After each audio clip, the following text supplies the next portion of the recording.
The Spirit Tree, Tessa Lamar Novels, Book 1, Volume 1. Written by Kathryn M. Hearst. Narrated by Holly Adams. Chapter 14. I stopped by my apartment and did a quick Google search for Marvin Hicks. I dialed the number and walked to the window. "Hello, my name is Tessa Lamar. I need to speak with Dr. Hicks. It's urgent." The voice on the other end of the line said, "Dr. Hicks is out of the office. When is he expected to return?" "Next week. May I take a message?" I hoped his plans included a trip to Apopka. I had no desire to drive 2 hours to Gainesville. Dr. Hicks is a close personal friend of my uncle, Charles Nokoseka. My uncle passed away 2 days ago. Do you know if Dr. Hicks is heading to the Orlando area? I'm not privy to his travel plans, but let me get your contact information. I'll pass it along to his assistant in case he checks in. Not the confirmation I'd hoped for. I relayed Dottie's and my contact information. I would have given my precise GPS location, blood type, and social security number if it would have gotten me in touch with Dr. Hicks more quickly. I wandered around my apartment. Nothing else to do except go back to the little pink house and help plan a funeral. The idea made the knot in my stomach twist until it stole my breath. In the parking lot, the hair on the back of my neck stood up. The amulet grew cold enough to send a chill through me. Something was wrong. I hit the unlock button and slid behind the wheel. Safe inside the locked car, I checked my mirrors. Something furry moved toward my car, and I hit the gas hard, making the tires scream against the fresh asphalt. I broke several traffic rules on the way to Grand Maze. I must have checked my rearview mirror 100 times before I turned onto the bumpy drive. I waited a few minutes before opening the door, half expecting a giant wolf to come bounding out of the trees. When I'd psyched myself up enough to move, I grabbed my bag and headed for the house. The door rattled in its frame when I closed it. Dottie and May sat in the living room, watching their soaps. Where else would they be at 2:30 in the afternoon on a weekday? Neither commented on my arrival, even though I'd slammed the door. I couldn't compete with General Hospital. I dropped my bag and headed into the kitchen in the hopes of finding chocolate. The image of Aaron's muscular back danced, unwelcome, through my head, and I opted to eat watermelon instead. By the time May and Dottie entered the kitchen, I'd polished off half the melon. Commercial break? They cut into the stories for a news conference about that murdered woman and her kids. Dottie eyed the watermelon. The grandfather was on, asking for help finding the children. Breaks my heart to think of what might have happened to those babies. "Detective Burns stopped by to see you. You just missed him." May surveyed the stack of rinds on my plate. "Burns? You mean Samuels?" Left his card. "It says Burns. He's a real looker. Blue eyes." Grandma smiled. "No ring on his finger. Plus, he made a point to look at your pictures in the hall." "What? Why was he in the hall?" Mortified that Aaron had seen every toothless, frizzy-haired picture of my childhood, I dropped my head to the table. "Why me?" "I had him check out the leak in the spigot. I swear I don't know how you can sleep with that dripping going on all night." May poured herself a glass of sweet tea. "Graham, your doctor told you to stop drinking sugar in your tea. He isn't keen on the idea I drink whiskey or smoke either. 1 shot and 1 cigarette a day never hurt nobody, and neither will sweet tea." Dottie glanced between May and me and bit her tongue. Smart woman. "You're home early." "I had an incident. One of those snakes took a ride in my computer bag today. It crawled out in the middle of my session with a gentleman who's more terrified of snakes than I am. I held up my bandaged arm, expecting sympathy. "Did it bite you?" Dottie cut herself a slice of watermelon. "No. The guy scratched my arm up trying to get away from the snake," I answered, disappointed that neither had fawned over my newest boo-boo. Instead, they burst out laughing.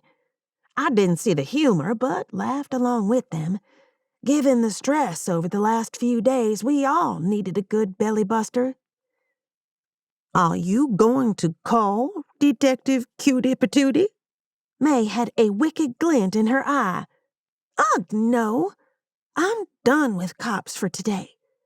I plucked his card from May's hand. "I'm going to take a nap.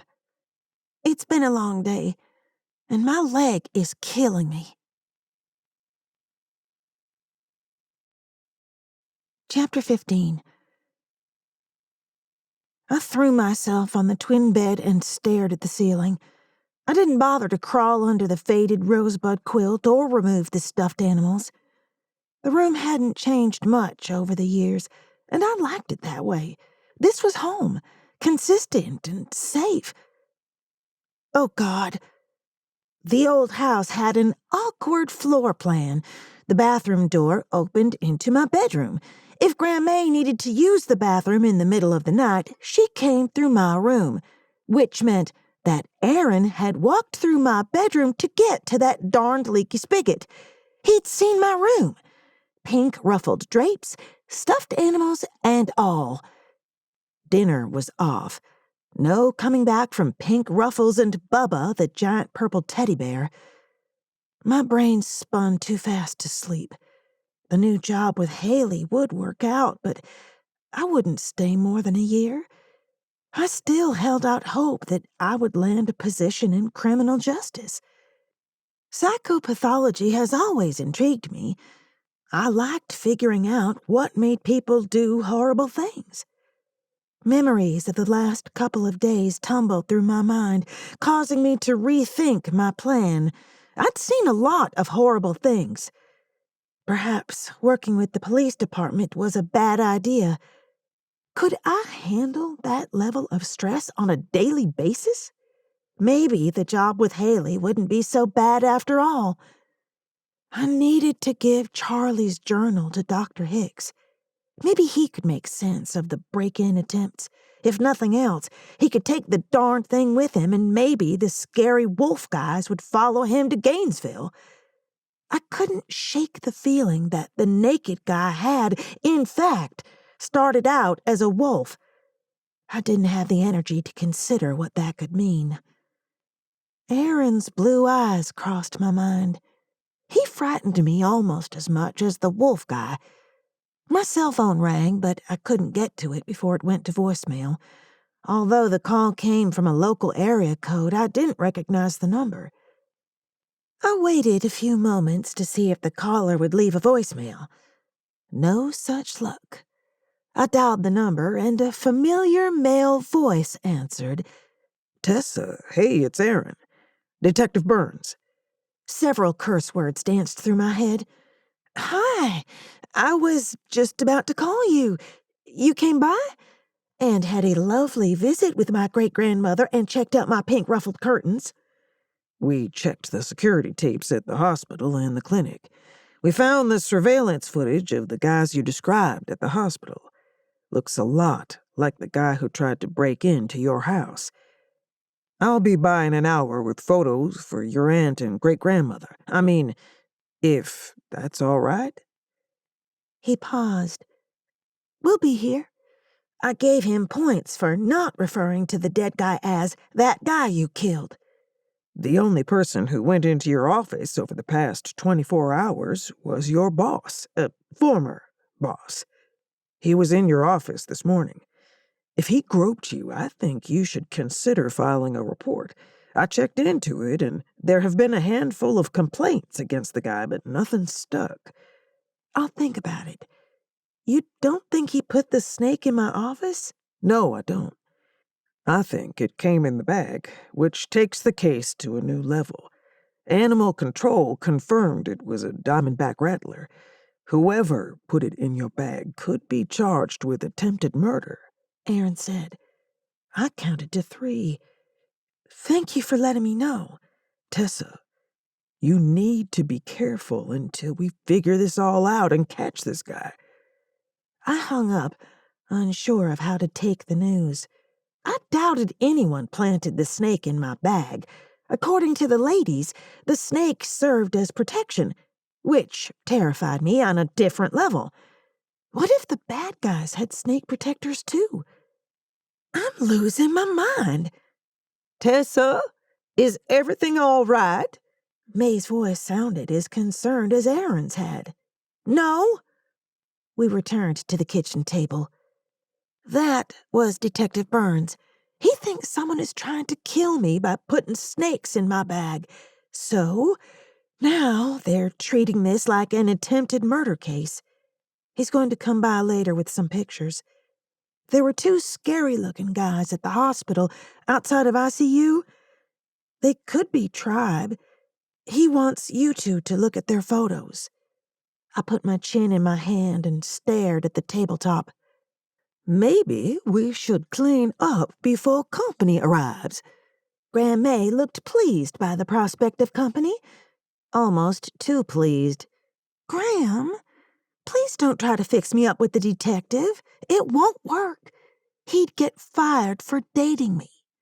I didn't like the twinkle in May's eye. Dottie, do you know a Marvin Hicks? If the name upset her, she didn't show it.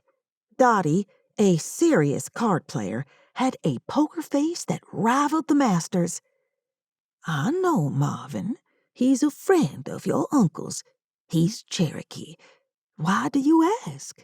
I shrugged, regretting having asked the question.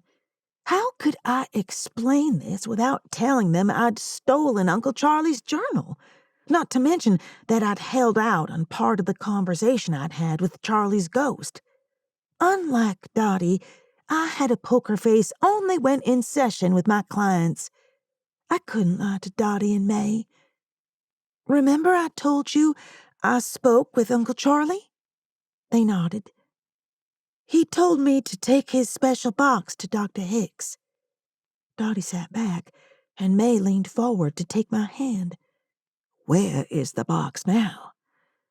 I recognized the sinking feeling growing in my gut immediately. I'd had the same feeling at 6 years old. Dressed for church, I'd grown bored and climbed an orange tree. When they'd asked if I'd climbed the tree, I said no. May had picked several twigs from my hair and wiped the sticky orange juice from my face. Charlie and I cried when the spanking ended. Now, I would have preferred a spanking to May's and Dottie's disappointed faces. I'd screwed up. In my computer bag, I mumbled. Marvin will be here Sunday. You can give it to him then. Don't take it out again, May said. Dottie and I made the arrangements today. The funeral will be Sunday at the church. We will have the gathering of the elders on Wednesday at the sacred place in Geneva. They have to name a new elder to fill Charlie's position in the tribe. We will have folks come here after the services are finished, but don't mention anything about the gathering. It should be only us and the elders. Dottie nodded, as if to confirm she'd understood. Some of the family won't be happy, I warned. Most of them wouldn't be happy if we stood them on a stack of gold bars. It will be difficult enough without having them there. They're lucky we're inviting them to the damned funeral, Dottie said. I said, we'll ride over together Wednesday. I didn't want to say goodbye. In fact, I had a difficult time wrapping my heart around the loss, but we would do this together. Oh, I almost forgot. I have a box full of bottles for the bottle tree. We can hang them after we get home. Maybe plant a tree for Uncle Charlie? Dottie and May smiled, and Dottie put her hand over mine. When did you grow so wise? I shrugged. Yesterday? Chapter 16. Tessa Marie, go get cleaned up. Put on that pretty purple dress. May winked. May loved to play matchmaker almost as much as she loved to entertain. She pulled the leftover Salisbury steak from the night before. Unless I missed my mark, May planned shepherd's pie for dinner. After the watermelon, my stomach groaned. I slunk off to my room to regroup. I picked at the lavender sundress, feeling ridiculous. The dress came to just above my knees and accentuated the bandages on my arm and leg. I pulled my hair into a high ponytail and swiped on an extra layer of mascara. I couldn't justify more primping without looking too interested or needy. The kitchen smelled like heaven, if heaven served beef gravy and chocolate chip cookies. The older women buzzed around the space as if expecting a dignitary for dinner. I didn't have the heart to tell them it wasn't a social call. Poor Aaron. He didn't stand an ice cube's chance in hell of getting out of the house without being stuffed with food. Do we have to have people over after the funeral? My crankiness surprised me. Yes. How else are we going to get rid of all the sympathy casseroles? Dottie winked as she pulled rolls out of the oven. True. Someone knocked at the door. I turned to answer, but May shooed me into the living room. Wait till I open the door to come in. Make a grand entrance. I frowned at the back of May's head. This would end in disaster. Aaron's voice filled the kitchen. I counted to 10 before I walked into the room. May had him seated at the table while Dottie poured his sweet tea. Aaron looked way too comfortable considering the two hens hovering over him. I mouthed, "Sorry." Aaron grinned and stood. Someone had taught him manners. I motioned for him to sit as I plopped into my usual chair. Before I could get a word out, May filled the table with food. We were just about to sit down to dinner. You will join us, won't you? She set a plate and silverware in front of him. Thank you. It smells great. Aaron set his napkin in his lap and waited for the women to sit. He took it in stride when we joined hands for grace, and because he was the only man at the table, Dottie and May expected him to say the blessing. I frowned and bowed my head. It would never have occurred to May that Aaron wouldn't want to say grace. He said the blessing, and we dug in. Everything went well for about 5 minutes, until May said, Tessa tells us you'd get fired for dating her. That doesn't seem fair. Aaron almost choked on his mashed potatoes, smiling as I slumped in my chair.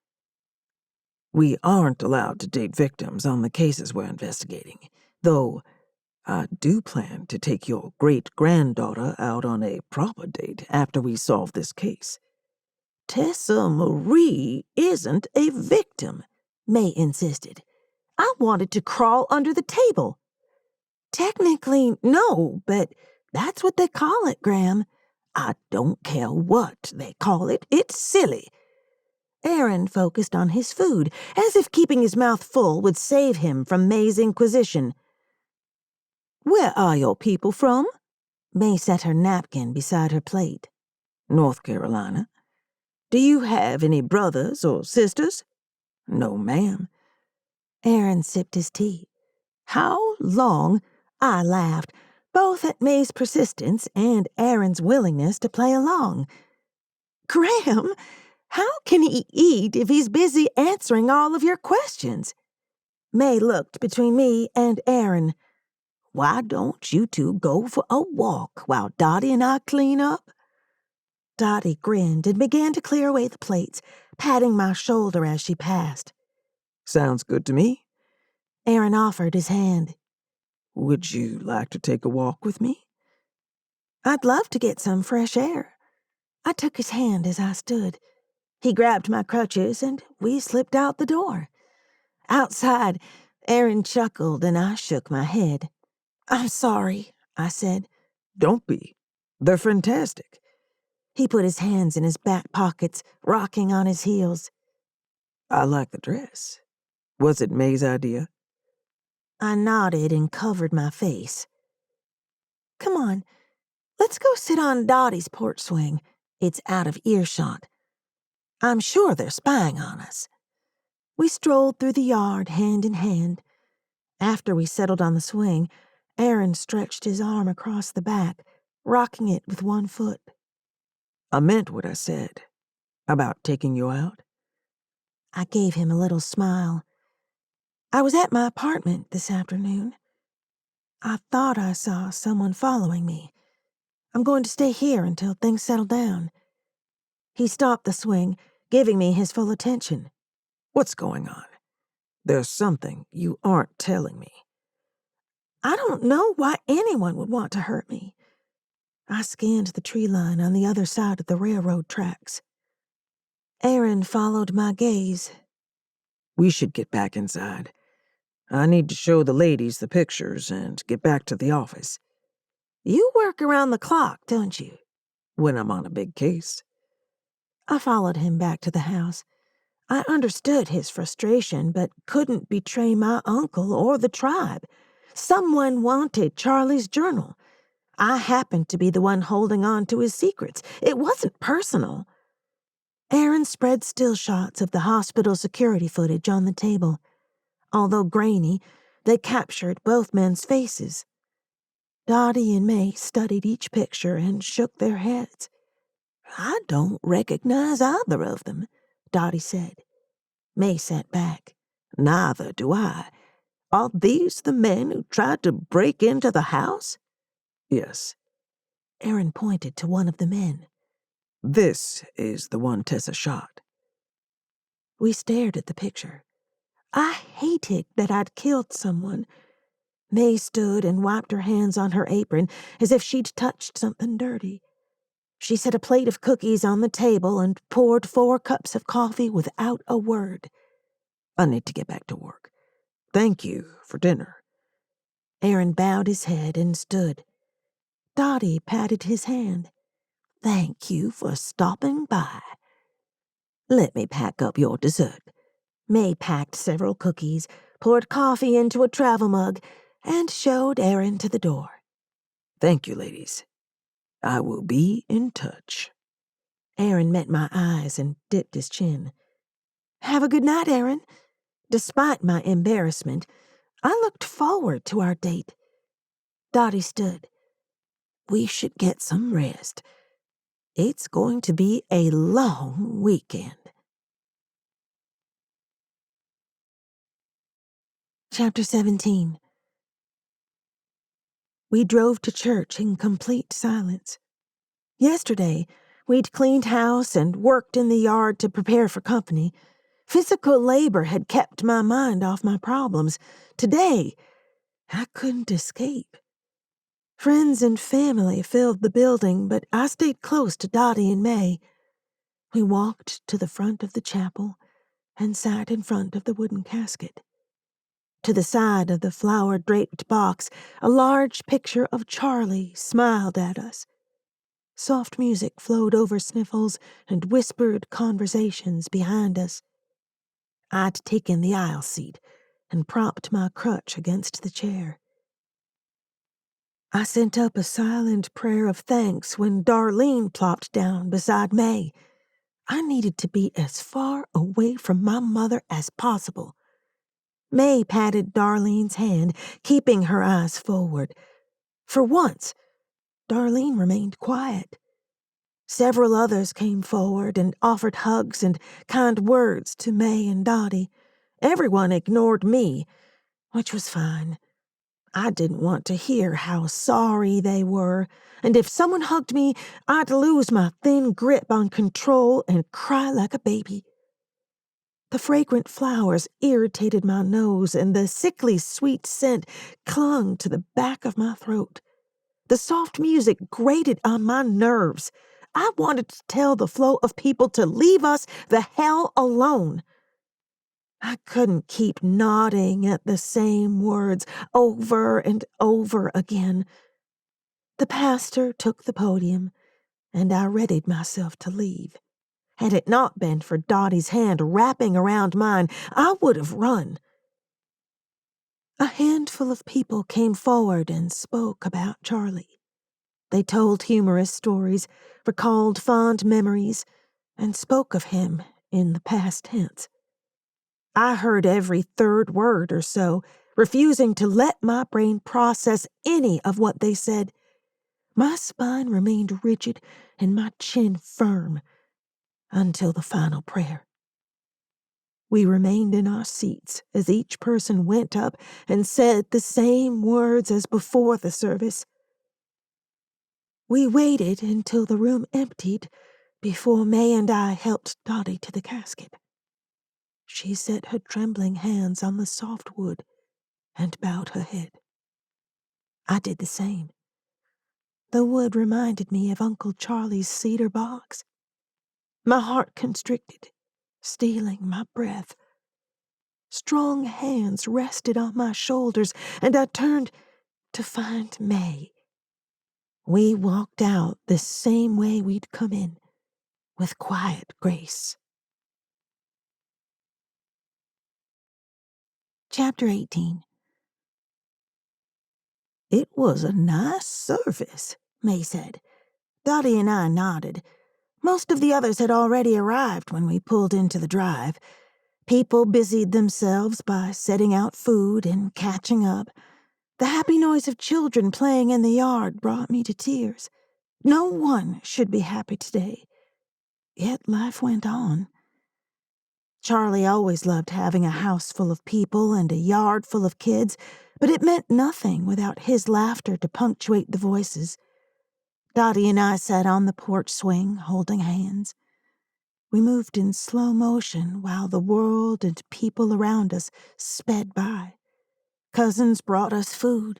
We didn't eat more than a couple of bites. Someone else brought coffee, but it went cold in our hands. The metal chains squeaked and groaned above us, ignored like the voices around us. Is Dr. Hicks here? I searched the yard for an unfamiliar face. No, he called. Said he'd been delayed due to the elders making preparations for the gathering. He'll be here tomorrow for dinner. What happens at the gathering? This will be my first. They choose a new medicine man. The candidates have to prove their skills, then there's a vote. Dottie held my gaze. I assumed whoever had tried to get Charlie's book would be there, likely one of the candidates for the position. Is it safe for us to be there? The elders won't let anything happen to us. Dottie's grip tightened on my hand and tensed. Darlene headed our way. My mother squeezed between us on the swing and sighed. It was a beautiful service. Dottie nodded, and I turned my attention to a group of kids playing tag. Do you plan to sell the house now that Charlie's gone? Darlene's saccharine, sweet voice turned my stomach. This place is too much to take care of now that it's just you and Grandma. I haven't given it much thought, Dottie said. I could stay here in one house, and you and Grandma could stay in the other. I would be happy to take care of the place in exchange for rent. Darlene patted Dottie's arm.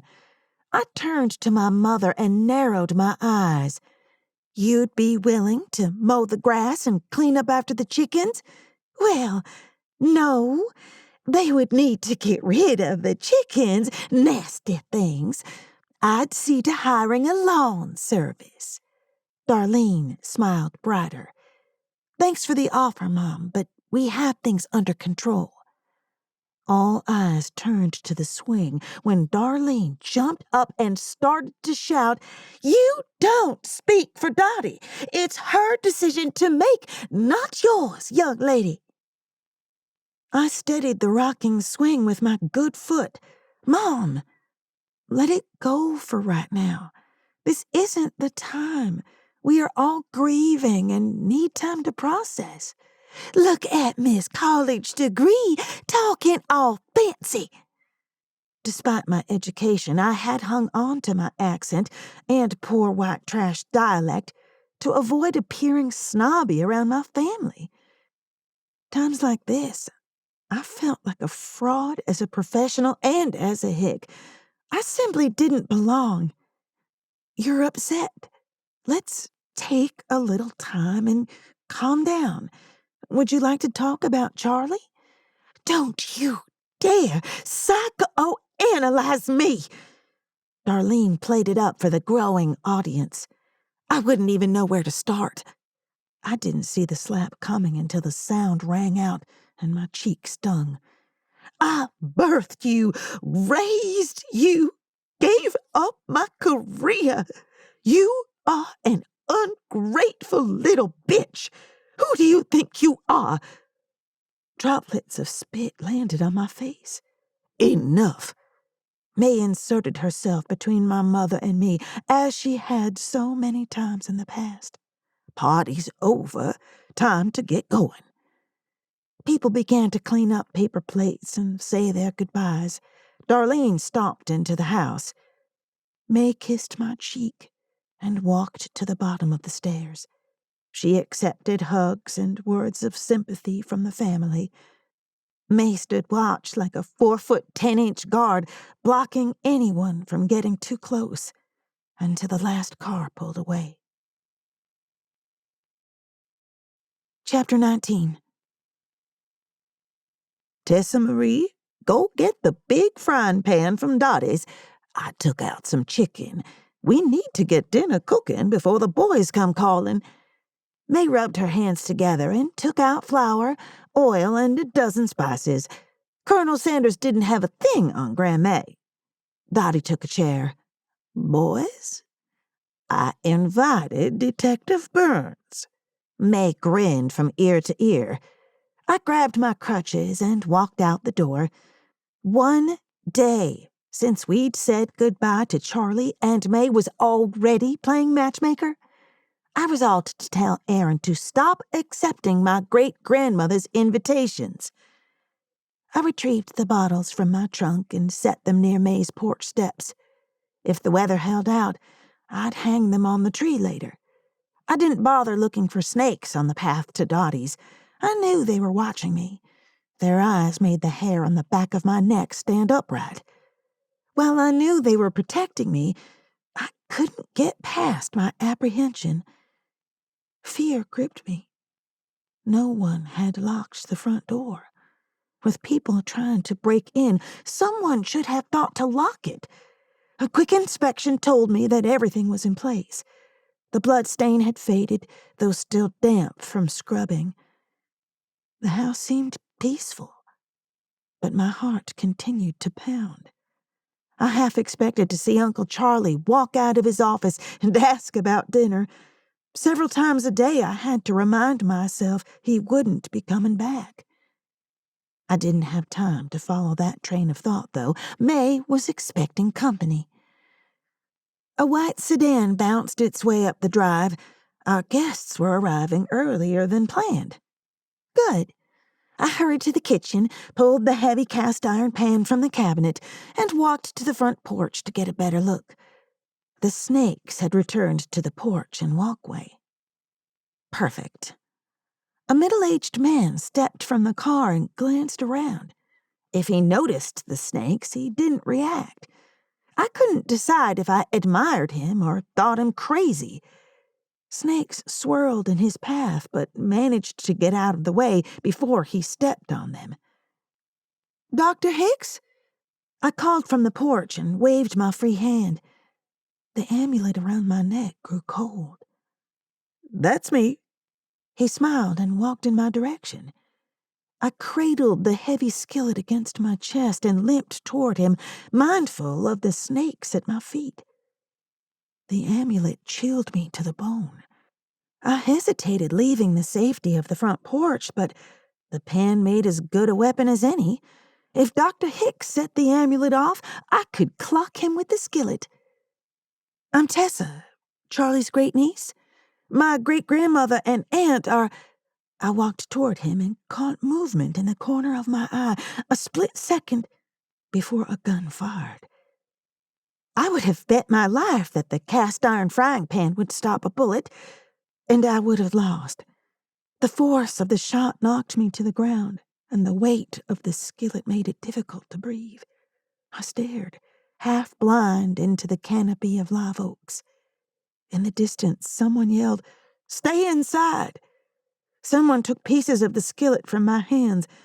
It dawned on me that I'd been shot.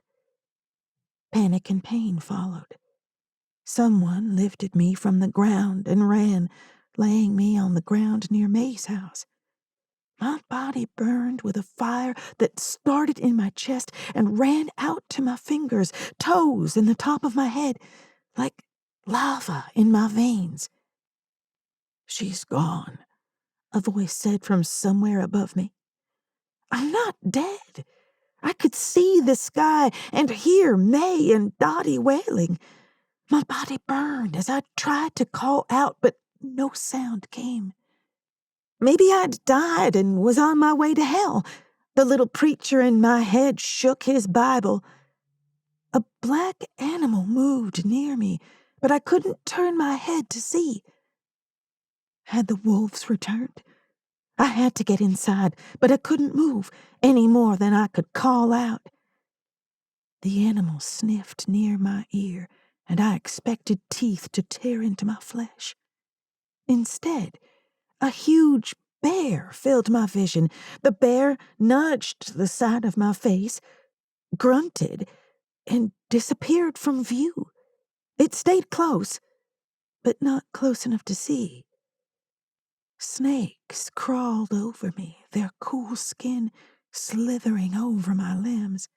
I wanted to scream, to flail and toss them off, but I lay helpless to their whims. When I thought my mind would break from the feel of them, they vanished. Fire. I burned from the inside out. I screamed inside my head, and the earth shifted under my weight as if to swallow me. My body changed so quickly I didn't understand what had happened until I caught a glimpse of feathers where skin should be. Oh my God! I shifted. The pain threatened to consume me until my body lifted and a cool gust of wind replaced the burning sensation. I soared through clear blue sky, still internally screaming. Sound filled my ears alongside the sound of a bird screeching. Brilliant red, orange, and yellow feathers moved in my peripheral vision. I cried out again, and the feathers shifted to flames. On the ground, 3 men crouched on the far side of the railroad tracks. I could make out the barrels on their rifles so clearly, I could read the manufacturer's stamp. The men looked toward the heavens when I screamed. I locked onto my prey. Something inside me took over, a primal instinct. I descended, and my talons moved through flesh until the only things that mattered were blood and flames. Chapter 20. The engineer signaled 3 quick blasts of the train's horn to get off the tracks. He hit the brakes, but needed more time. The brakes squealed. The train smashed into a man on the tracks. When the train came to a complete stop, the carnage stretched for several hundred yards. I sat in the tree, but I wasn't myself. I'd become some sort of strange bird. My feathers faded as I hid in the deep shadows of the tree. The train conductor went to his knees and sobbed. I wanted to tell him he hadn't killed the man on the tracks, only I couldn't speak. I could no longer see the two women holding each other, or the large black bear that guarded them. They'd gone inside the pink house. They were shouting, "I'm not dead." I stretched my right wing and groomed the coppery feathers. I'm not dead. I fluttered both wings and my head. A man emerged from the house, went to a car, and pulled out a suitcase. He wore a towel around his waist and was barefoot. I edged forward on the branch until one of the rays of the sun touched my wing. It turned from dull copper to vibrant shades of red and orange. I screeched and pulled it out of the light. The man in the towel turned his head and searched the tree, but I perched too high to be seen from below. He turned in the other direction as sirens screamed in the air. I jumped onto a higher branch to see 5 cars approach. The train conductor stood at the sound of the sirens. The man in the towel had changed into clothes and was walking toward the train. The women came out of the house and walked toward the train as well. I worried that they'd see what I'd done. They would be disappointed in me. After all, I'd killed 3 men. Hadn't I killed before? I couldn't remember. Their tear-stained faces drew another screech from my throat, and I leaped into the air. I soared high over the field until the trees ended and asphalt took their place. I circled back and flew over the house. One of the women looked up and pointed, and the other looked at me. They were yelling, angry. Cars came to a stop on the sandy road. People spilled out and walked to the tracks. From the air, it looked like a beehive. Everyone focused on the dead man spread across yards of track. Everyone, except the 2 women. One shielded her eyes from the sun and smiled. The other waved her arms above her head, calling to me. I circled lower, trying to remember something I'd forgotten, something on the edge of my consciousness, just out of reach. I alighted in the oak, and the women moved toward the tree. The closer they came, the farther back I went. Instinct told me to stay away from humans, but the women drew me to them. I fluttered my wings before settling. My predatory eyes turned to the uniformed men near the tracks, and I craned my neck to see if any were watching before easing from the shadows again. "Tessa Marie, get down from that tree!" the white-haired woman called to me. Her voice woke something inside of me. The human part of my brain recognized my great-grandmother. I tried to call to her and shook my head in frustration. I landed beside her feet and looked up. Dottie ran toward the house and opened the front door, motioning for us to follow. May nodded, and I flew toward the house, swooping down under the awning and through the front door. I landed on the kitchen table and waited. May and Dottie stood near the table, watching me. Neither seemed to know what to do or say. "Change back, Tessa," May said. I didn't understand. I knew the words and the meaning, but didn't know how I'd changed in the first place. How could I change back? I shook my head and stretched my wings. "Tessa Marie, you have to change back or you'll be stuck," May cooed to me. Fear tinged May's voice. I launched from the table and flew toward the window. The bird in me saw sky as a way out. I crashed into the window and fell to the dish drainer, glasses and plates falling, shattering. "Dottie, go get Marvin," May said as she approached me. The door opened and I tried to make a break for it, but my wing hung limp. I paced the countertop, looking for a way to get down. The walls closed in like a cage. I needed to get out of the house. Panic threatened to choke the air from my lungs. The door opened again, and a man and woman came inside. The door. I had to get to the door. The man smiled and reached for me. Humans were not to be trusted, but wasn't part of me human? I screeched and tried to fly away, only to land with a meaty thud. I nipped his hand when he touched me. The moment blood hit my tongue, my feathers flared to life.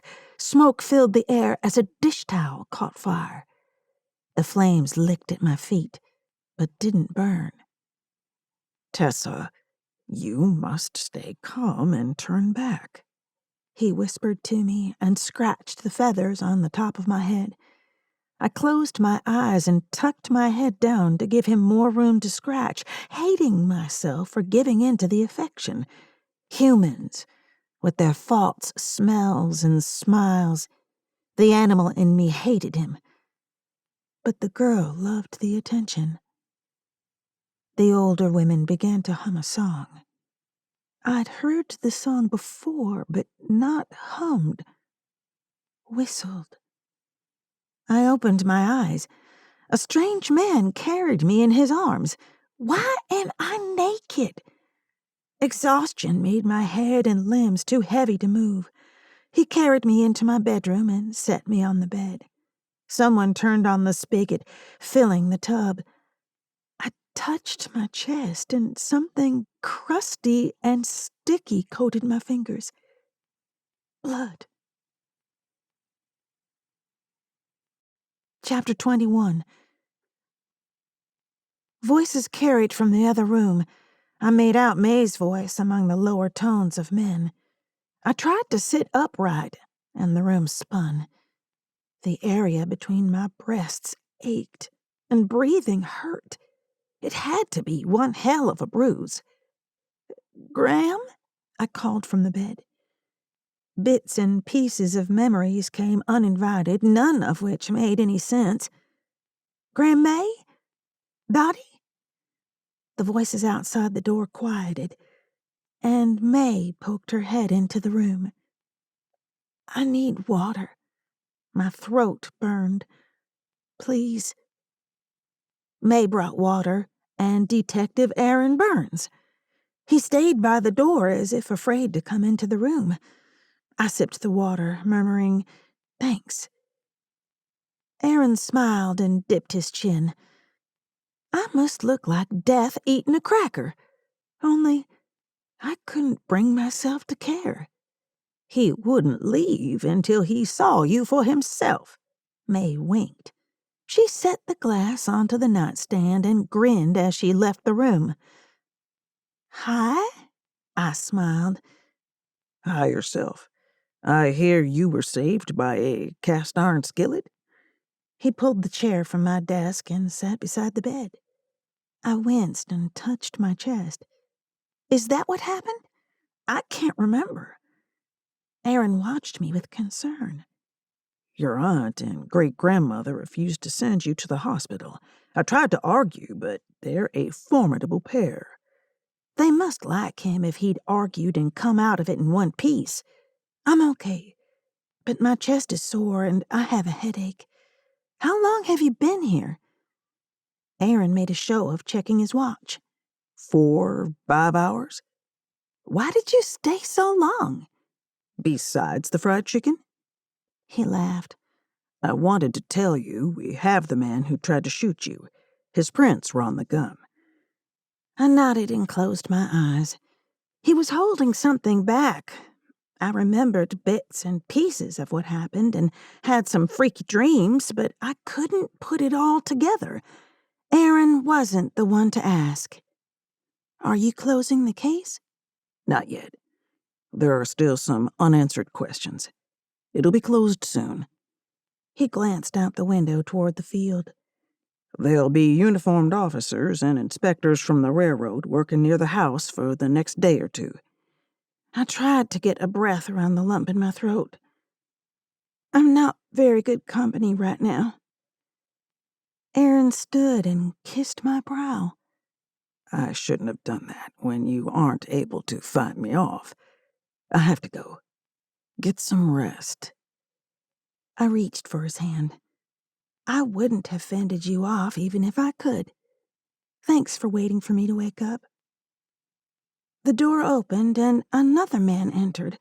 I remembered him, only I'd forgotten his name. Aaron glanced between us. "I'll check on you in the morning." Aaron clamped his hand on the other man's shoulder as he walked out and closed the door. The exchange made me curious.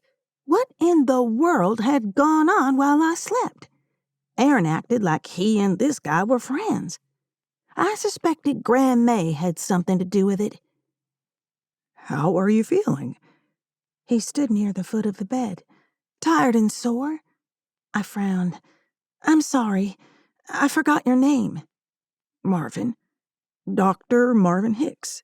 He motioned to the chair. "May I?" "Of course. I remember now. I called your office. They said you'd taken emergency leave. My uncle wanted me to give you something." Marvin seated himself, his expression more serious. "Dottie gave me the cedar box, but I believe it was meant for you, my dear." "My uncle told me to give the box to you." Marvin tilted his head. "What else did he tell you?" "Dottie and May were in danger, and I should take the box to you. People would be looking for it." I lowered my voice. "He said to tell you I was his granddaughter, which is wrong. I'm his grandniece." Marvin turned his head toward the window. I didn't know this man from Adam, but I thought I could trust him. He reminded me of my uncle, but it was more than just a shared ancestry. He had the same kind eyes. "Tessa, perhaps we should have this conversation when you're feeling better." "No, I need to understand what's going on.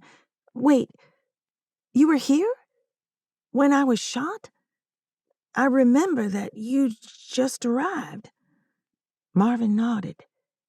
"I helped Dottie and May take care of you." I remembered him carrying me twice, once after I was shot, and once when I was naked. "What happened? Did that old skillet really take the bullet?" He appeared to be in a silent debate. "No, the skillet didn't stop the bullet. It shattered on impact, slowing the bullet down. You were shot in the chest." My head sank into the pillow. I couldn't have been shot. Aaron said they refused to take me to the hospital. People went to the hospital when they were shot. "Tessa, you died. I carried you around the house, out of range of the shooter. You had no pulse. The bullet went into your heart." Then how am I still alive? My heart pounded, proving him wrong. "You rose. I wouldn't have believed it if I hadn't seen it myself. You are a firebird." I laughed and shook my head. When I met his gaze, I stilled. "Like a phoenix?" He shrugged. "Our people call it a firebird. To my knowledge, there hasn't been one here for centuries. You had to inherit it from your mother." "Trust me, Dr. Hicks, my mother isn't anything special. Sometimes I wonder if she's even human." He rested his hand on mine. "Tessa, your mother wasn't... She wasn't the woman you know to be your mother." I'd always fantasized that I'd been switched at birth. I never fit with Darlene. As a child, I dreamed someone would tell me I belonged to a different family. Now that it had happened, I didn't want it to be true. "Charlie had a daughter," he continued. "Achila," I whispered. "Yes, her name was Achila." He squeezed my hand. "She was Nunehi." "Nunehi? Native American fairies?" My brain hurt. I'm a firebird and my real mother was a fairy? He nodded once. They aren't the little folk who fly around visiting flowers. They are another race. They protected the Cherokee and tried to save the old ones from the relocation. It is believed that when the English settled in our lands, most of the Nunnehi died from Western diseases or war, and some may have gone underground. No one is sure. If any still live, they are hidden in the Appalachians. Some believe full-blooded Nunnehi are extinct. If she was Charlie's daughter, she would be half-blood. As soon as the words fell from my mouth, the truth clicked in my brain. Charlie? Marvin nodded and waited for it to sink in. How? I mean, why did Darlene raise me? Her child was born a couple of weeks before you. Darlene's baby died of SIDS at 3 months old. Charlie worked a forgetting spell on Darlene. He made her believe that you were her daughter. That's so wrong. He did what he thought was best for you.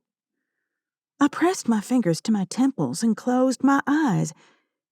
Do you know who my father was? Charlie never spoke of your father. I nodded. I'd never had a real father. My jaw slacked as I stared at Dr. Hicks, unable to make sense of my thoughts. Then it hit me hard. May isn't... She is human. She isn't Charlie's mother? I croaked out the words. Not by birth, no, but she was a mother to him. She isn't my great-grandmother by blood. None of them are. I shook my head and laughed, not wanting to believe any of this. I don't care. She is more family to me than anyone. Dr. Hicks remained silent while I sorted it all out. She visits me, Achila. Since I was a little girl, her spirit has come to me. Marvin smiled. I'm not surprised. Dottie tells me you can see spirits, and you're an intuitive, possibly a seer. I get feelings sometimes. Like the day Charlie died, I knew someone was going to die. Just not who. Now that you have shifted, your other gifts will become stronger. Much stronger. I'll see ghosts and be able to tell the future? My intuition came in handy, but I didn't see an upside to seeing ghosts. Yes, but eventually it will be a part of you, and you will learn to control it. He stood. Wait, please don't leave. I didn't want to be alone. I had more questions. Easy, little flame.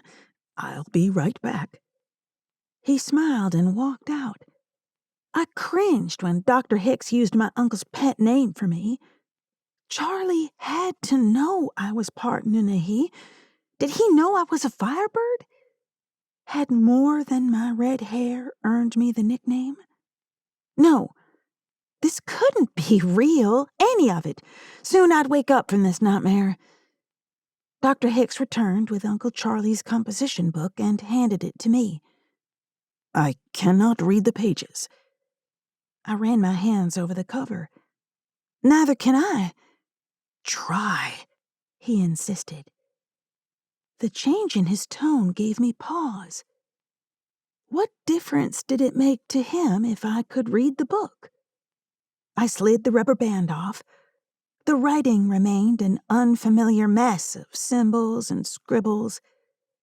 As I stared at the page, the symbols began to make sense. I can read it. It's a spell book. Dr. Hicks' eyes darkened as he leaned forward. Something about him gave me the chills. I reached for the amulet, but it wasn't around my neck. I closed the journal and set it between me and the wall. Marvin frowned. Do you remember what happened after you were shot? No. just that you were carrying me. I had the most bizarre dreams, though. In your dreams, were you flying? His voice lowered to a whisper. I saw a bear, and then I was flying. I saw 3 men with guns. Blood. A lot of blood. I'm the bear you saw. I'm a shifter, like you. Only my animal spirit's a bear. Did I kill those men? Your animal spirit did, yes. With my help. Is that the last of them? Who are they? Why do they want to hurt us? My chest tightened and my body burned from the inside out. Oh no. Drink. He held a cup to my lips. It smelled like feet and tasted even worse. Dr. Hicks sneered as the liquid slid down my throat.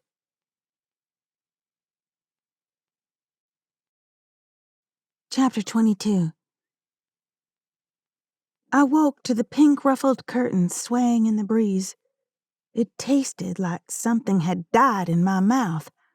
I wandered into the bathroom and brushed my teeth, yet the taste persisted.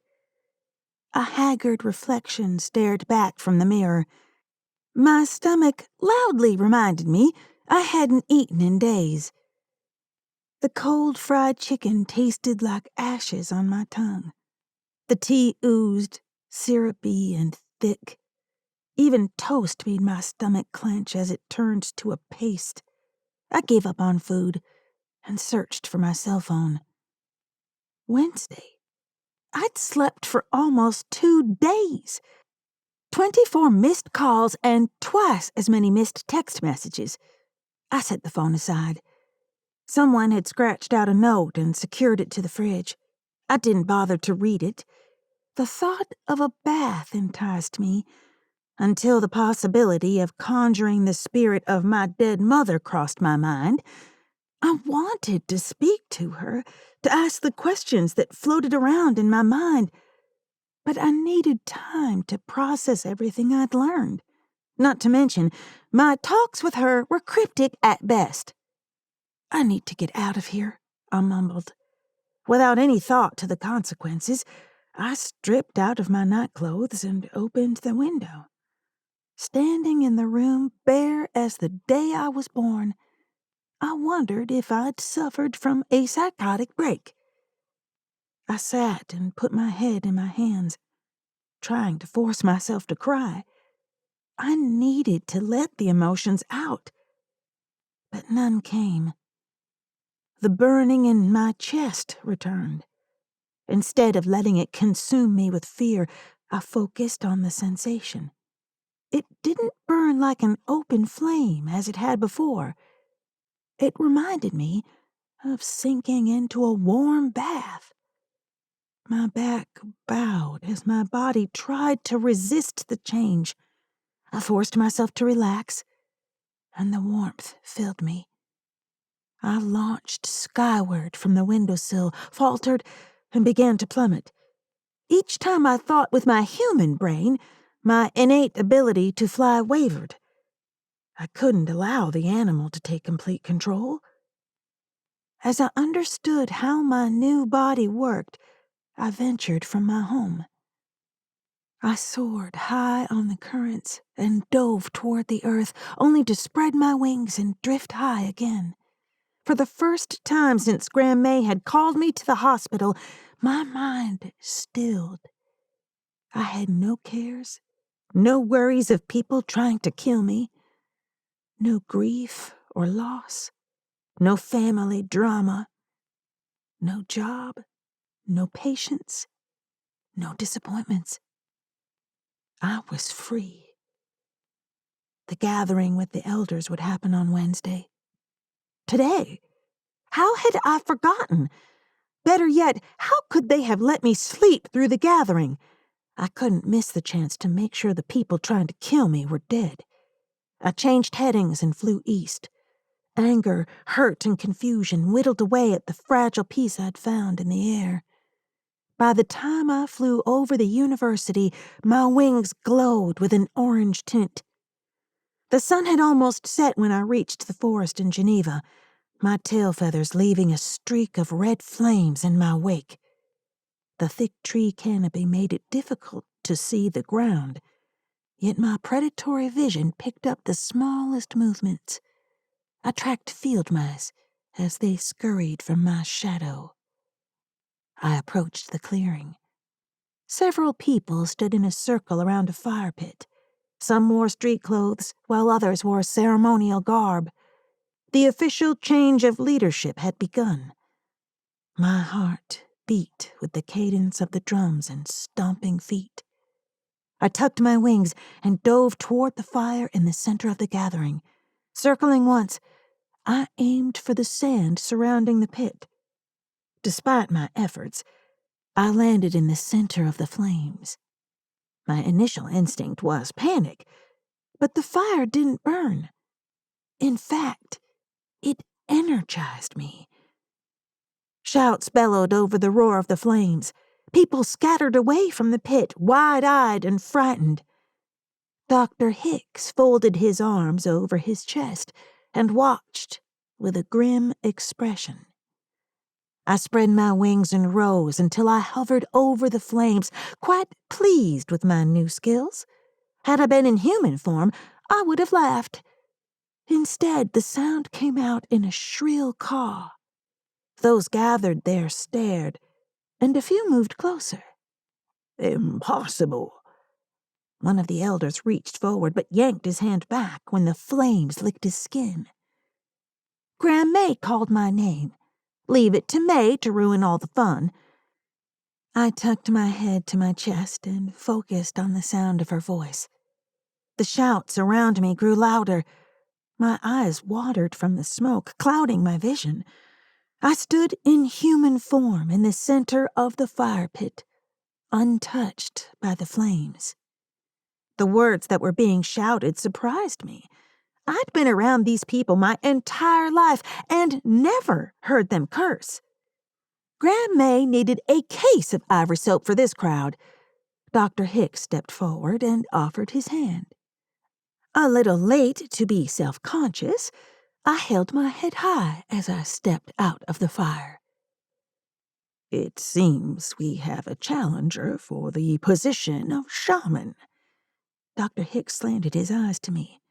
Tessa of the Red Paint Clan, daughter of Achila, granddaughter of Jessiqua. I hadn't heard Charlie's true name in a long time. I expected May and Dottie to give me the same disapproving look, but they smiled. Someone draped a heavy robe over my shoulders. I didn't know what they expected me to say, so I nodded. What had I gotten myself into? Dr. Hicks spoke again. I concede my claim. He ground my knuckles hard enough to elicit a whimper. I pulled my hand back, resisting the urge to rub the throbbing joints. Any doubt I had about his disdain for me vanished. Someone called from the crowd. Does the girl have a tongue to speak? I do. I searched the crowd for the person who'd spoken. Did Jessiqua train you? Buck Oldham stepped forward. In his own way, he did. I have his book and can read his writings. Wait! May stepped forward. Marvin Hicks has the book in his car. Tessa will need it back. Dr. Hicks stiffened beside me. Several people began to speak in hushed tones, and Buck's voice rose. There is no doubt you're a firebird, but how? Should I speak of my mother's heritage? The men had known my family since before I was born. They couldn't be the ones trying to hurt me. Could they? My mother was Nunahi. Voices filled the air, and I waited for them to quiet. Jessiqua worried that someone would try to steal his book. Since his passing, there have been attempts on my life. I stand before you now and ask the tribe's assistance in finding those who would dishonor my grandfather." They all spoke at once. I knew I'd poked a skunk by bringing this up at a gathering. In the confusion, I lost sight of Dr. Hicks. "Where is Dr. Hicks?" They continued to argue. I let the robe fall and embraced the heat in my gut. This time, I shifted with ease.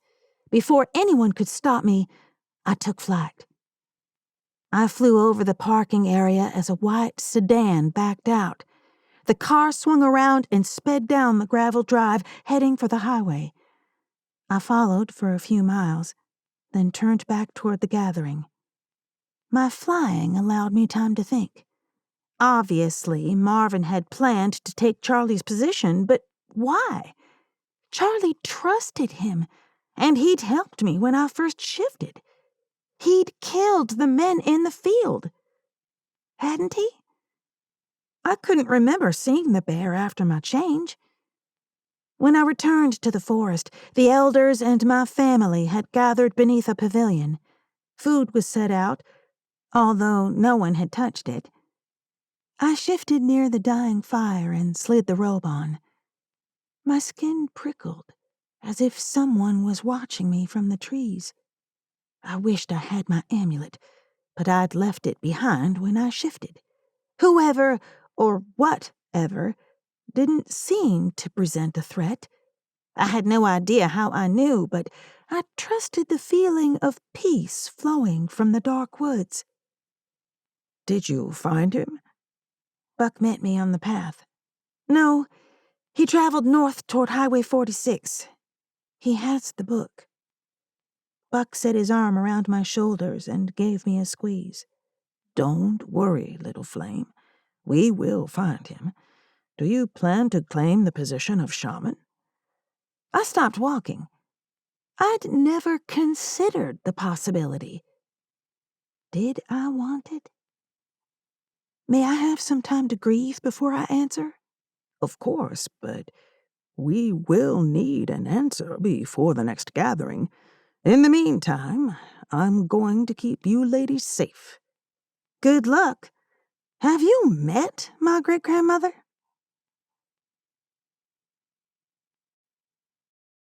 Chapter 23. Rather than go into hiding with May and Dottie, the tribal elders allowed me to leave under one condition.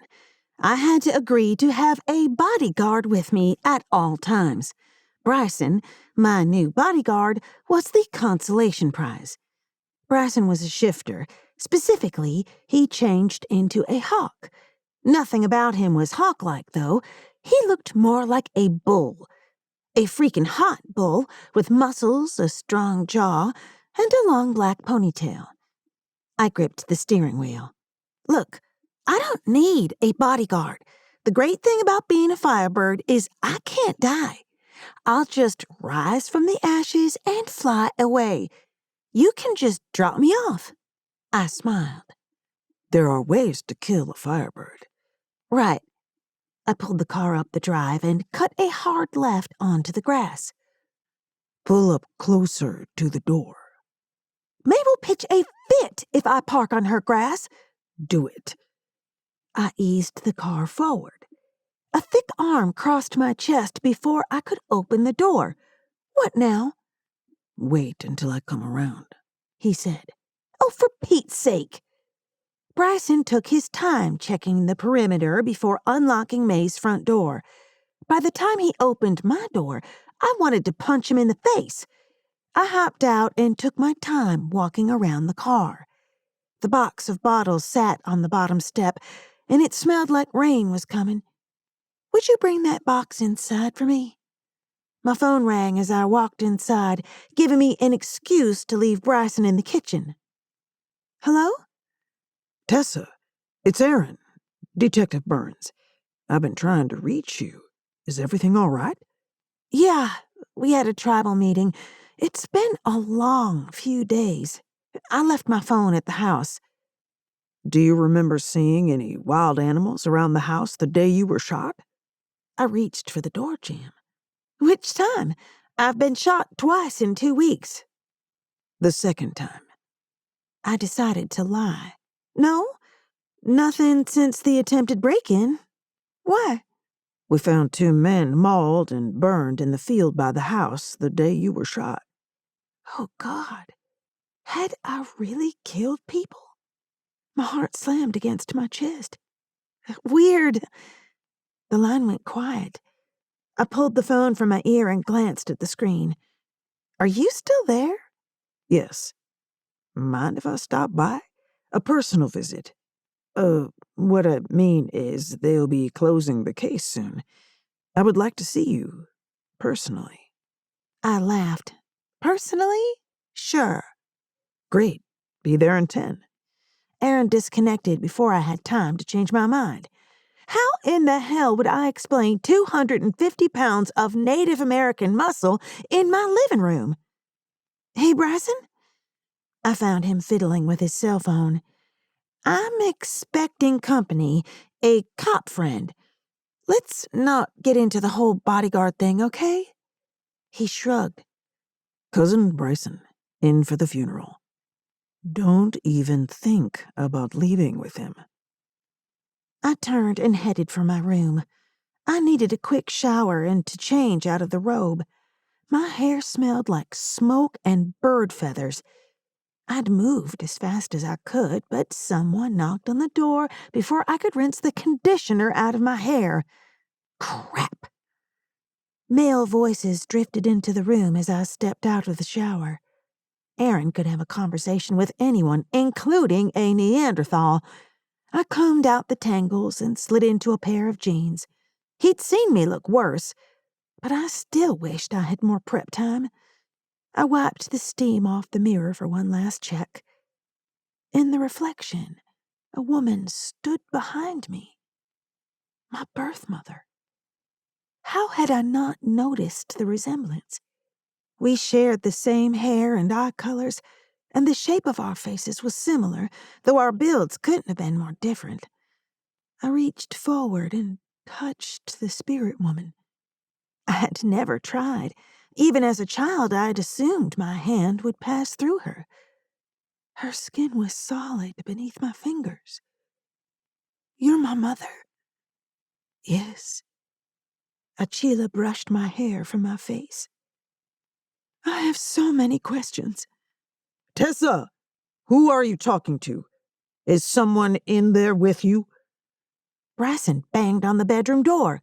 I'm on the phone! I turned, and Achila vanished.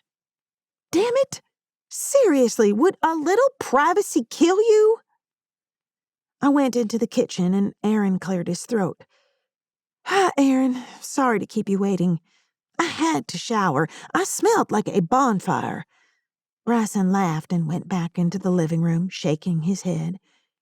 You met my cousin?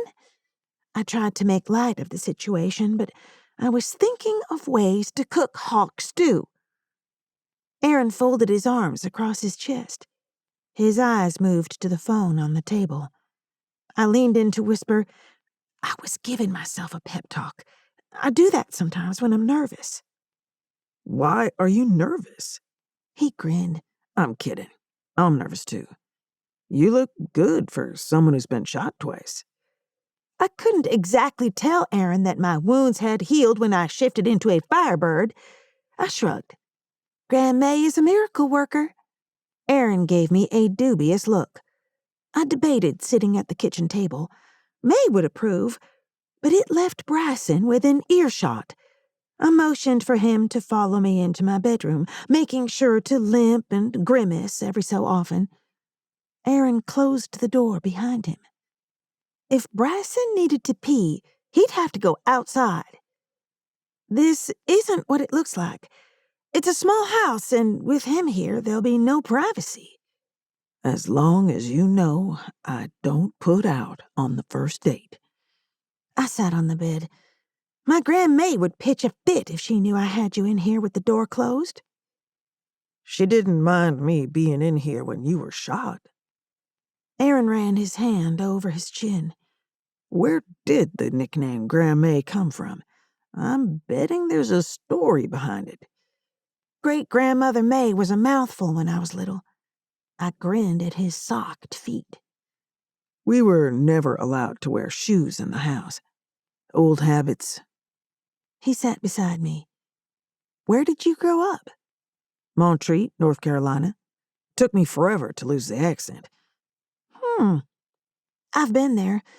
My family is Cherokee. We spent a lot of time in the mountains when I was a kid. I frowned at the bathroom door, wondering when I'd have the chance to talk to my mother. Oh, I'm rude. Do you want something to drink? We have beer, water, or tea? Sure. May filled me to the gills with sweet tea the other day. How about a beer? I stood and limped to the kitchen.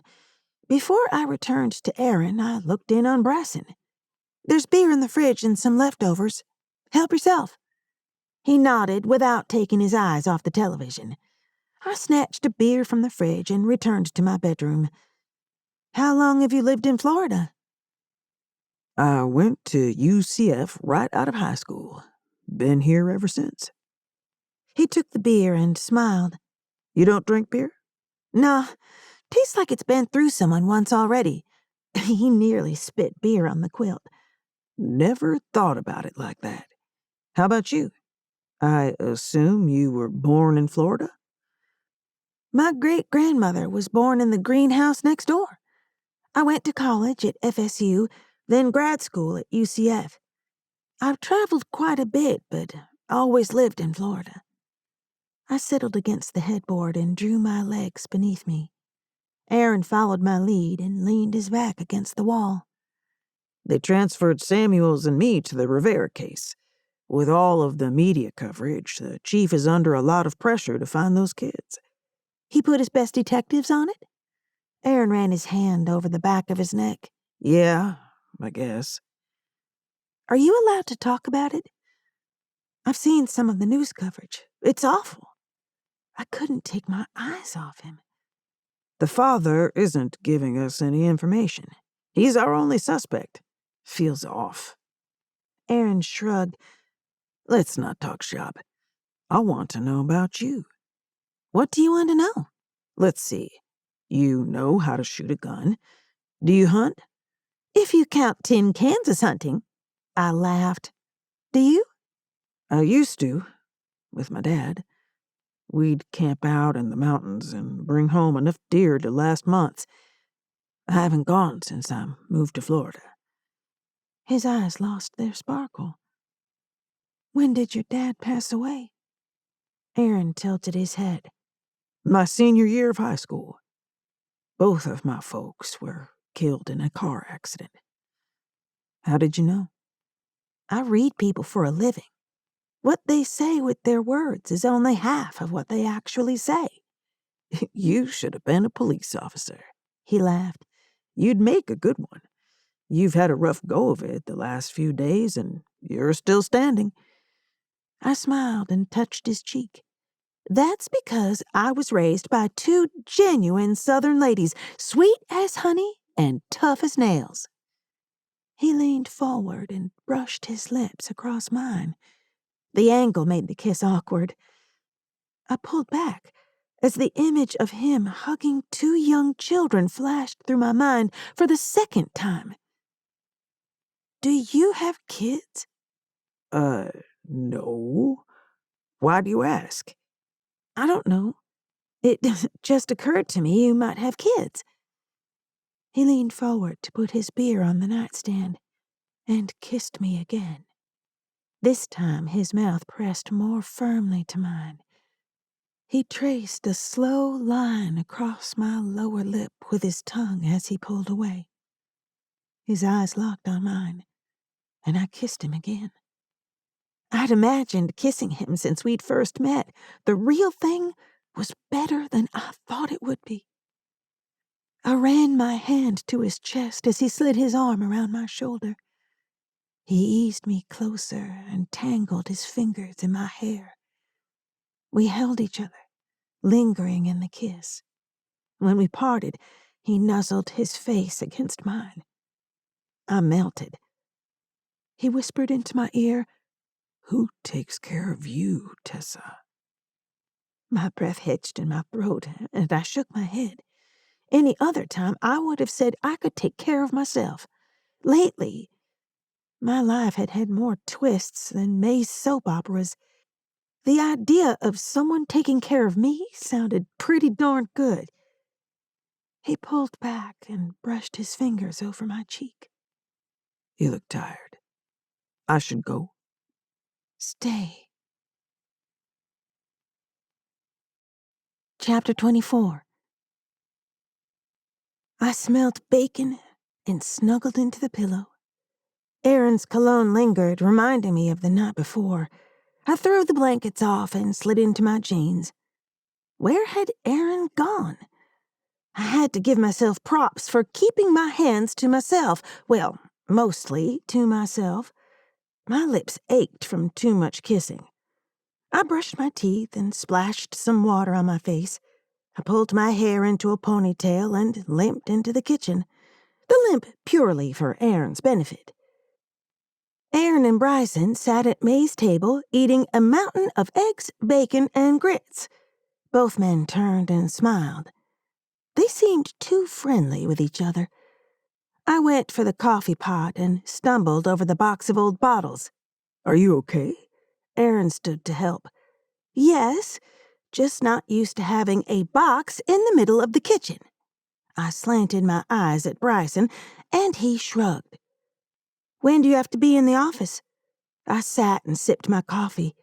I'm off, unless they call me in. Aaron motioned to the food. You should eat some breakfast. We didn't do a half-bad job. We? I filled my plate. Would you two mind helping me with a project this morning? I need to hang those bottles in the oak out front. Bryson said, Do you think it's a good idea to be outside? I mean, you're so white. You'll burn in the sun. I choked on my coffee. I'll be fine. Why do you want to hang bottles in a tree? Aaron had watched the exchange between Bryson and me with an amused grin. Graham says the clear ones are for wishes, and the blue ones trap evil spirits. They grinned and remained quiet, finishing their breakfast. It surprised me when they each took their plates to the sink. I debated offering to do the dishes, but decided to enjoy watching someone else do them. I sat on the floor and sorted through the dusty old bottles. May would wash these before she hung them. It's supposed to rain later. I say we just hose them down in the yard, Aaron said. Pain bloomed in my finger, and I yanked my hand back. Ouch! Dang it! What did you do? Bryson blanched when I stuck my bleeding finger in my mouth. Cut my finger on a broken bottle. Aaron offered me his hand. Stand up. Let me take a look. I reached for his hand and allowed him to hoist me to my feet. As I pulled my hand free, my fingertips brushed across his watch. My mind flooded with images of a man and woman riding in a car. What in the world? Are you all right? Aaron put his hand on my shoulder to steady me. May I see your watch? I held out my hand. He looked at me as if I were nuts, slid the watch off, and dropped it into my hand. I closed my hand around the watch, and more images came to me. I saw the couple in the car, laughing. The man had the same crystal blue eyes as Aaron. They had to be his parents. The warmth of the moment ended when another vehicle slammed into the side of the car. Aaron's father stared at his wife. Blood coated her face. He tried to call her name, to reach for her hand, but the car exploded before he could touch her. My screams rang in my ears. I startled when Aaron touched my arms, and I dropped the watch. The vision stopped, but the terror took longer to shake. I sank to the floor, sobbing. Tessa, what is it? Aaron sat on the floor beside me. He looked up at Bryson. Does she have seizures? Bryson shook his head and picked up the watch. What's happening to her? Has she done this before? Bryson folded his arms across his chest. I don't know. I raised my head and swallowed the bile in my throat.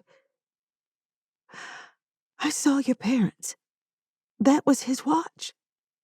He was wearing it when he died.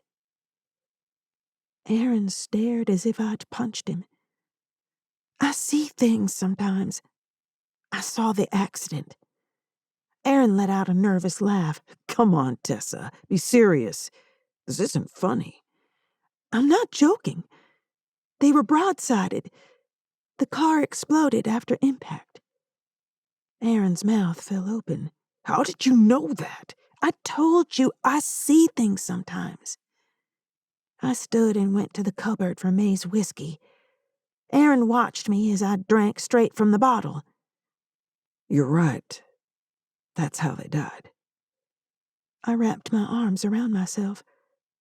I'm sorry. Can you do that with a murder weapon? No, that isn't a good idea. Bryson chimed in. If she comes forward as a seer, both Tessa and the department will be ridiculed. Aaron and I stared at Bryson. He's right, Aaron. I'm sorry. What if we do it on the down low? Maybe you can point us in the right direction. You said you didn't believe it was the father. You're talking about the Rivera case, the missing kids? Yes. Aaron reached for my hand, but stopped short. Bryson said, Tessa, you can't get involved in this. I turned to Bryson. And if an innocent man goes to jail? You'll help? Aaron stared at me. Yes, as long as we keep it between us. Bryson shook his head. If you're going, I'm going. Great. I'll call you when I get to the station. Aaron hurried out the door. Chapter 25. You like him? Bryson leaned against the counter. I scowled. Not that it's any of your business, but yeah, I do. Bryson turned to the sink of dishes. He seems like a straight-up guy. Why do I feel like there's a but in there? Using magic around outsiders isn't a good idea. I didn't use magic. I don't even know what I used. It just happened. Your relationship with Aaron, it can't work, Bryson said. Why not? It's forbidden to expose your animal self to normal folk. Most of the tribe doesn't know about us, let alone outsiders. I didn't expose anything to Aaron. Bryson shrugged. The more he's around, the more risk you run of him finding out. My my grandfather, married an outsider. It didn't cause them any problems. I didn't want to hear it, especially from someone I barely knew.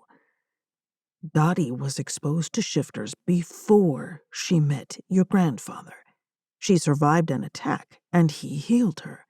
She was permitted to live if he took an oath to keep her silent. Bryson set a pot in the dish drainer. How do you know about this and I don't?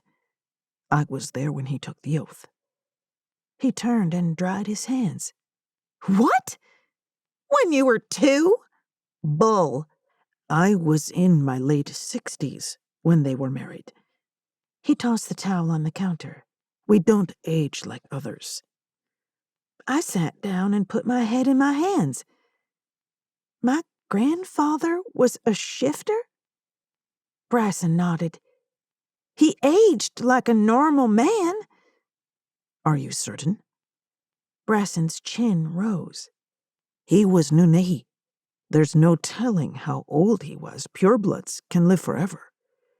I tried to process the information and the wash of emotion surging over me. Are you a half-breed like me? He nodded. My mother was full Nunehi. The elders thought I was the last of the blood. Until last night. It was no accident they sent you to guard me, was it? I had a sneaking suspicion this was like Grandma May inviting eligible men from church to dinner. No, it wasn't. I had my mother to show me the ways. You have no one. So, you're my bodyguard and magic teacher? I laughed. As long as they aren't playing matchmaker. Oh, they're doing that too. He chuckled. I volunteered. I shook my head and stood with both hands up. I'm going to hang the bottles. Alone. I threw a roll of twine into the box and grabbed wire hangers from the closet, along with wire cutters. When I came back into the kitchen, Bryson held the box. Ready?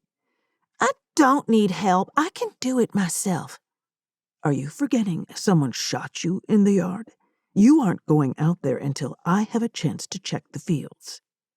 He pushed the screen door open. Wait here. How much protection could a screen door provide from a bullet? I shook my head.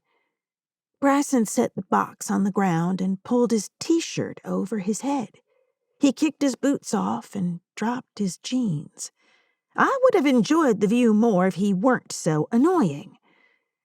Bryson ran and leaped into the air. 1 second he was a man, the next a large bird. Impressive, I remarked. I envied the ease of his transition. I turned and went into my bedroom. My frown disappeared when I caught a whiff of Aaron's cologne in the air. I checked my phone. No messages. He'd just left, too soon for a call. What if he didn't call after the weirdness this morning? Maybe Bryson was right.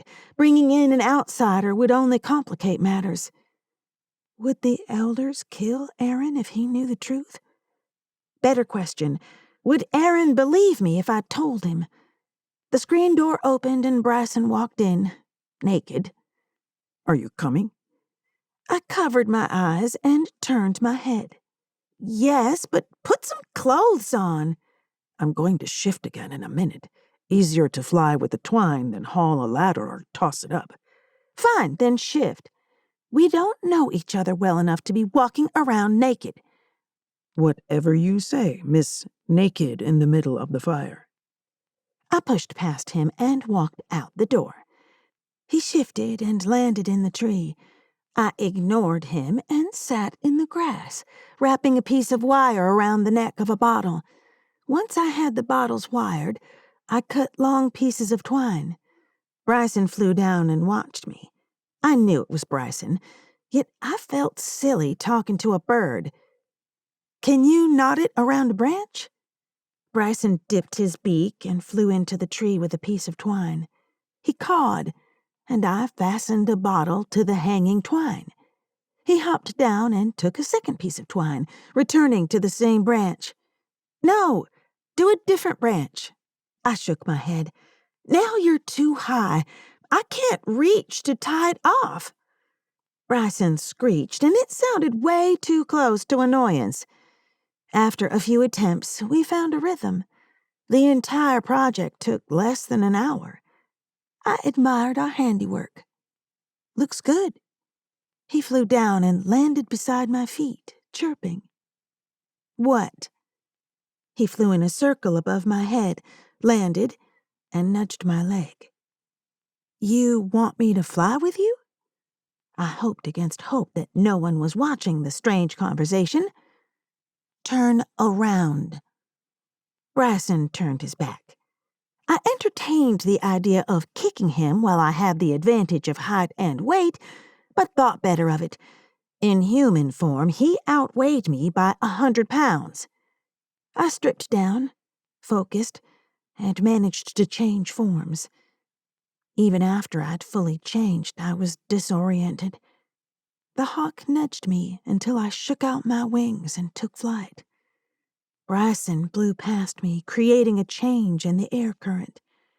I glided into his wake, riding his draft. He cut to the side sharply and flew higher. His wings stretched to their full span as he circled above me. I followed his lead and circled with him until he turned and came head on. The human part of my brain panicked as he barreled toward me. I twisted to change course, and his talons locked with mine. Before I could free myself, he took us into a steep dive. He released me before we hit the tree line and soared back into the sky. I followed. The play felt intimate somehow. Instinct took over, and I hung back as he showed off with spins and dives. He flew higher than I dared, then dove toward me. This time, I used my wings to stop my flight, which sent my talons and tail feathers to the front. Once again, we locked talons and spun in a dizzying dive. We played in the sky until the sun sat directly overhead. He circled over the pink house and landed on a branch of the bottle tree. I landed beside him, grooming my feathers. I didn't let them blaze, though the heat burned below the surface. 2 birds in the morning sky wasn't anything unusual. A bird with wings of fire would draw unwanted attention. Bryson watched as I groomed my feathers. When I finished, he rubbed his head against mine and nipped me. I ignored him, stretching my wings before I flew to the ground. He followed and shifted back before he touched the grass. I shifted a moment later. We stood, staring at each other. He ran his fingers across my cheek with half-lidded eyes. I huffed and marched to my clothes, scooped them up, and headed toward the house. Tessa, What? you may not want me, but your spirit animal does. Otherwise, she wouldn't have allowed you to do the mating dance with me. He chuckled. I wasn't amused. I snapped my mouth closed and walked into the house, slamming the screen door behind me. Chapter 26. The nerve of that man! Since when did bodyguards try to pick fights with the people they guarded? My phone rang, distracting me. Yeah? Hello, Tessa? A male voice came across the line. Speaking. This is Dr. Hicks. I need to see you. Are you serious? I frowned as Bryson walked through the door. Why? I have some things that belong to you. Yeah, I guess you do. I turned my back to Bryson. When? I can be there in half an hour. Sure, fine, whatever. The call disconnected. Determined to ignore Bryson, I walked into my bedroom and closed the door. I was acting like a child, but I didn't care. Screw him and his mating dance. Tessa, open the door. Bryson called from the kitchen. I went into the bathroom and turned on the spigot. Water poured into the tub as I sat on the toilet lid. A bath sounded great, but I didn't have time. Nor did I want to be naked and alone in the house with that jerk. Bryson knocked on the bathroom door. Tessa? I'm in the tub. Bullshit. He opened the door and folded his arms across his chest. Look, I'm sorry if I offended you, but I need to know what's going on. Who called? I can take care of myself. Damn it, Tessa, listen to me. He turned the water off and knelt in front of me. Like it or not, we may be stuck together for a long time. Not because I'm guarding you, but because we may be the last of our kind. Are you seriously giving me the "we're the last people on Earth" argument? Yeah, I guess I am. I hung my head. Fine. Fine what? He took my chin between his thumb and forefinger and turned my face toward his. I wanted to yell or slap his hand away. Whatever anger I had melted away and left nothing except an empty hole in my chest. He must have seen it in my eyes because he pulled me against his chest. Tell me what's going on. He brushed my hair back. I exhaled the tension from my shoulders and closed my eyes. Everything is changing, and I don't like it. Let me help you. Help me what? You are a part of the changes, remember? He slid his arms around me, pressing my head to his chest. I wanted to argue, but I couldn't find the strength. When I relaxed against him, he ran his hand over my back. For the first time in days, my brain slowed and I relaxed. I'm so tired, I said. Grief will do that to you. I haven't had time to grieve. Maybe not outright, but your spirit grieves, Tessa. He pulled back and looked at me. I turned my face toward his and held my breath. Would he kiss me? Did I want him to? My heart raced as my eyes closed, just as Bryson released me and moved toward the door. His apparent rejection stung, and I didn't want him to leave me, not yet. Marvin Hicks is on his way over, I called after him. He stiffened, drew a breath, and nodded. I'll answer the door when he arrives. Bryson gave me a dirty look and left me alone in the bathroom. I sat on the toilet lid, trying to decipher my emotions. I must have been more tangled up than I realized because I came out of my skin when someone knocked on the front door. Two males exchanged words in the front room. From the sound of it, neither was happy. I splashed water on my face and walked into the kitchen to find Marvin. Bryson stood, resting against the counter. His cold, impassive expression made me nervous. Thanks for seeing me. Marvin smiled as I took a seat across from him.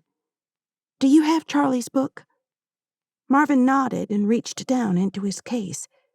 Bryson unfolded his arms and took a step forward, ready to disarm the man if he did anything unfortunate.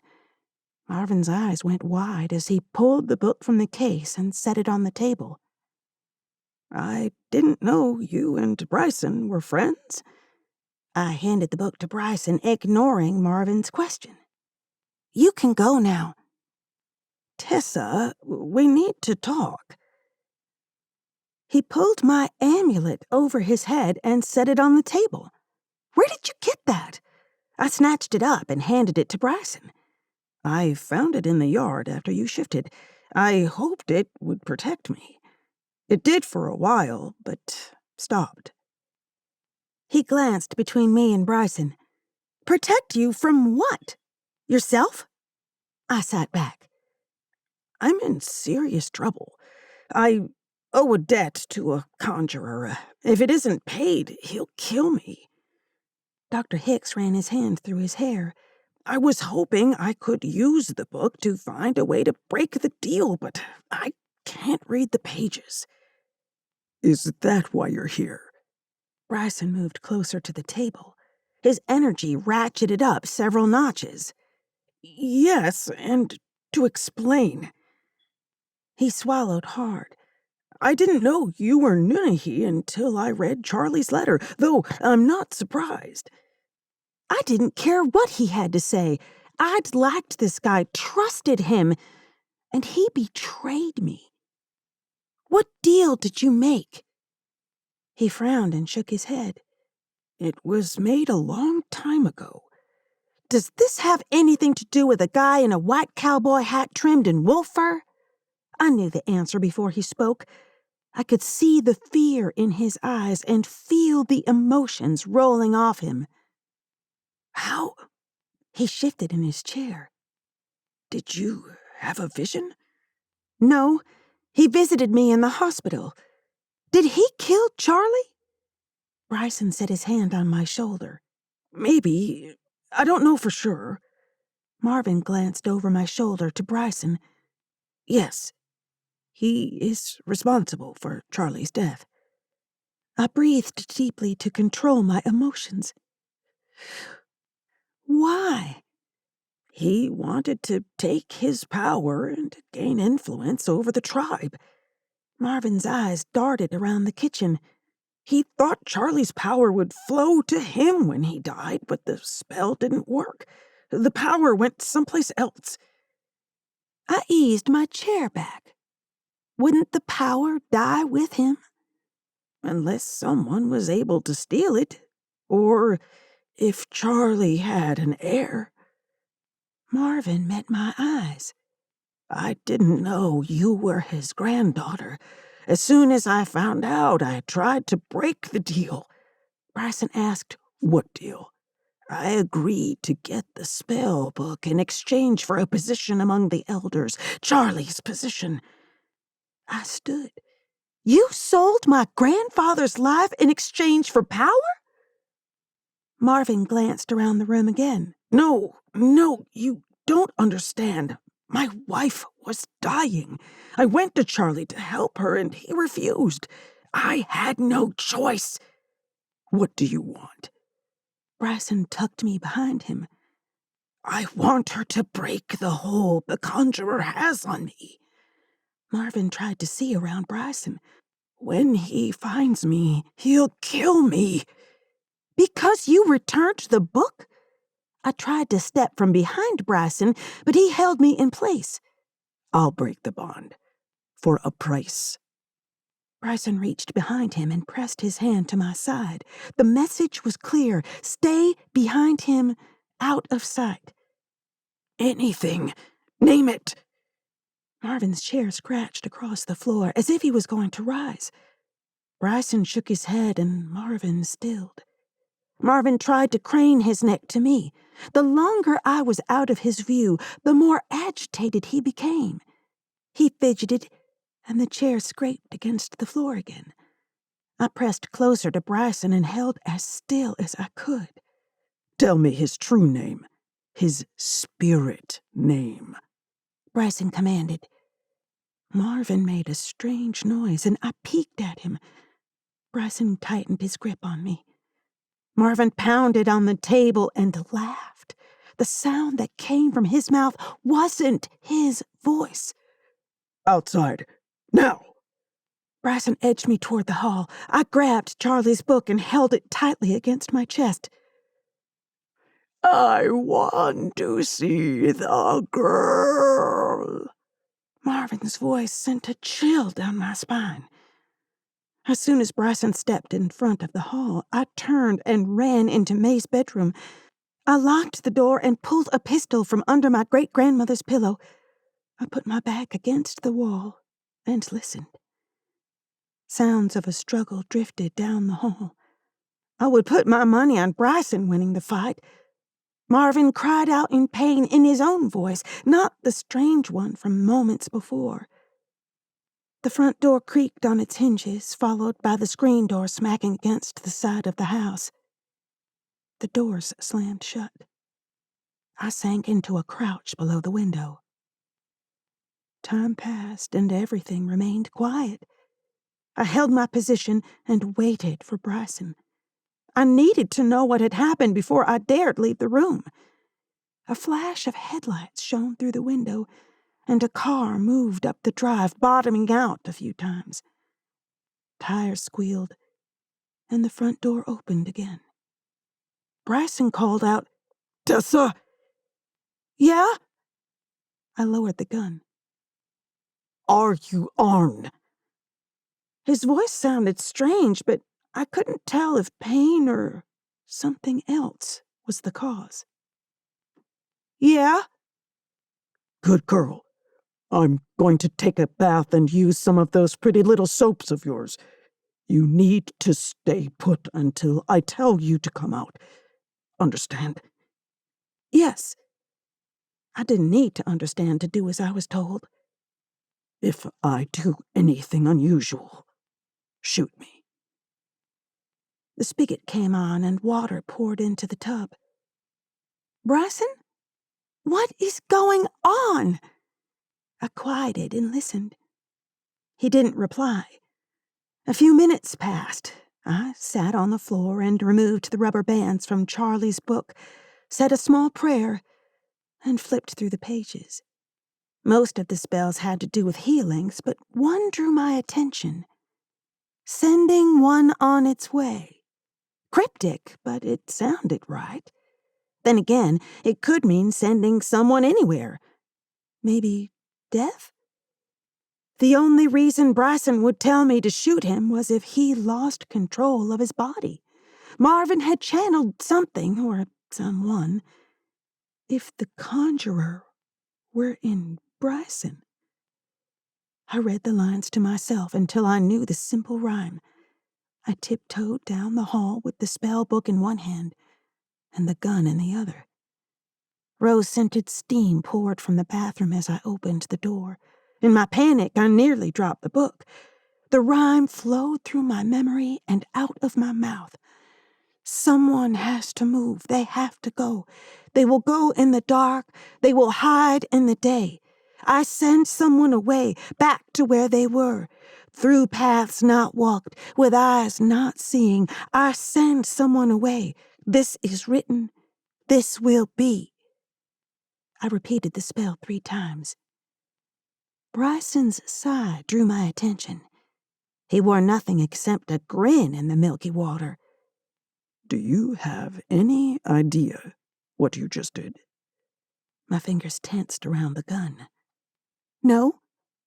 You sent him away. Bryson looked at the gun and his grin faded. How do I know it worked? He hesitated too long and I raised the gun. Hold up. Your spirit animal is going to be pretty pissed off if you shoot me after we danced together. I lowered the gun. Was he really inside you? Bryson shuddered and nodded. I'm stronger than he is, so he couldn't get control. Though he sure as hell tried. The soap helped, but your spell sent him away. I sat on the toilet lid and set the gun in the sink. The soap? It's charmed. You didn't know? He rested a wet hand on my thigh. I've never felt so ignorant. I don't know anything. I wiped my eyes. Bryson stepped from the tub and embraced me. It struck me as humorous that we were back where we'd started before Marvin knocked on the door. Of course, Bryson hadn't been dripping wet the first time. I pulled away, but he held me tighter. And for one heart-stopping moment, I thought he might kiss me. I froze in place. Part of me wanted him to kiss me until I forgot my pain and loss. But another part of me resisted him. Aaron and I had started something promising. But how could it go further with so many secrets between us? If I cared about Aaron, why did it feel so natural to stand here with Bryson? He nuzzled against my cheek and buried his face in my hair. The intimacy of those few precious moments tore down a wall I'd built the night Charlie died. I struggled to hold in the parts of myself that were threatening to spill out. Baby, let it go, Bryson whispered. I pulled away. I can't. He pressed his lips into a thin line and turned his head. I brushed my fingers across his jaw. A need welled up inside me, a need to take away his sad expression, to make him smile. Kiss me. Bryson shook his head. I would love to, but not now. Not like this. His eyes followed his hand as he brushed my hair from my face. There will be no sadness when I kiss you for the first time.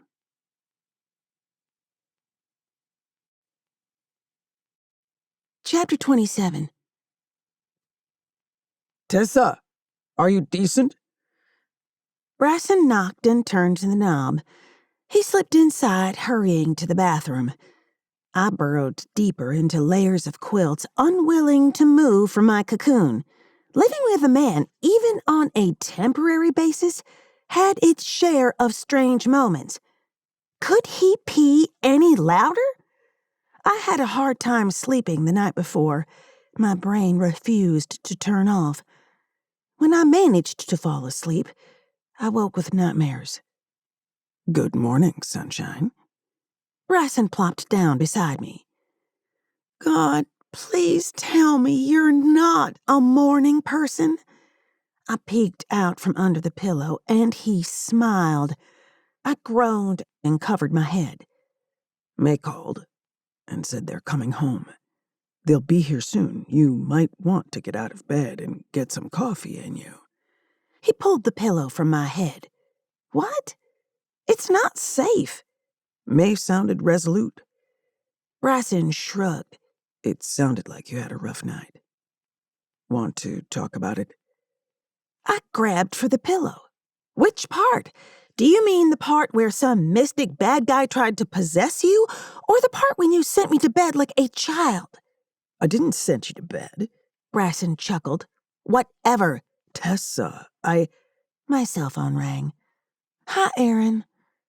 Bryson left the room, closing the door behind him. Can I drop by? I need to bring you that thing we talked about, Aaron said. You're bringing it here?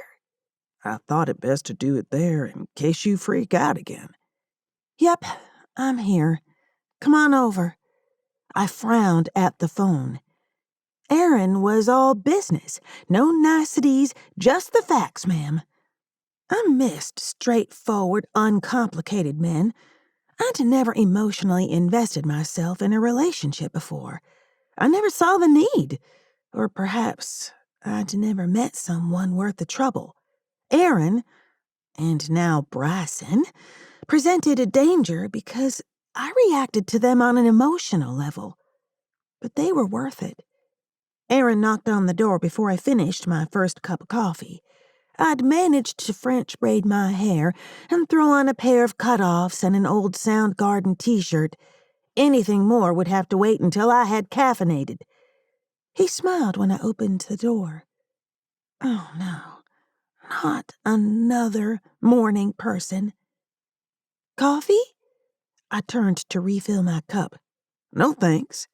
He pulled an evidence bag from his briefcase and set it on the table. Whenever you're ready. Bryson came into the kitchen and leaned against the wall. Sure, I guess. I shrugged. Aaron pulled a knife from an evidence bag and offered it to me. Be careful, it's sharp. What if I leave fingerprints? Don't worry about that, it's already been processed. The moment I wrapped my hand around the handle, visions exploded behind my eyes. A young woman stood in a crisp white kitchen with two kids hiding behind her legs. She had one hand on each of their heads. Her eyes widened in terror as she took a step away from something. A flash of a distorted face and blonde hair reflected in the blade. The first blow took her by surprise, but she didn't scream as the butcher knife sank into the middle of her stomach. The second stab came fast, a few inches from the first. This time she screamed and stumbled forward. Run! Her hands went to her middle and blood coated her fingers and palms.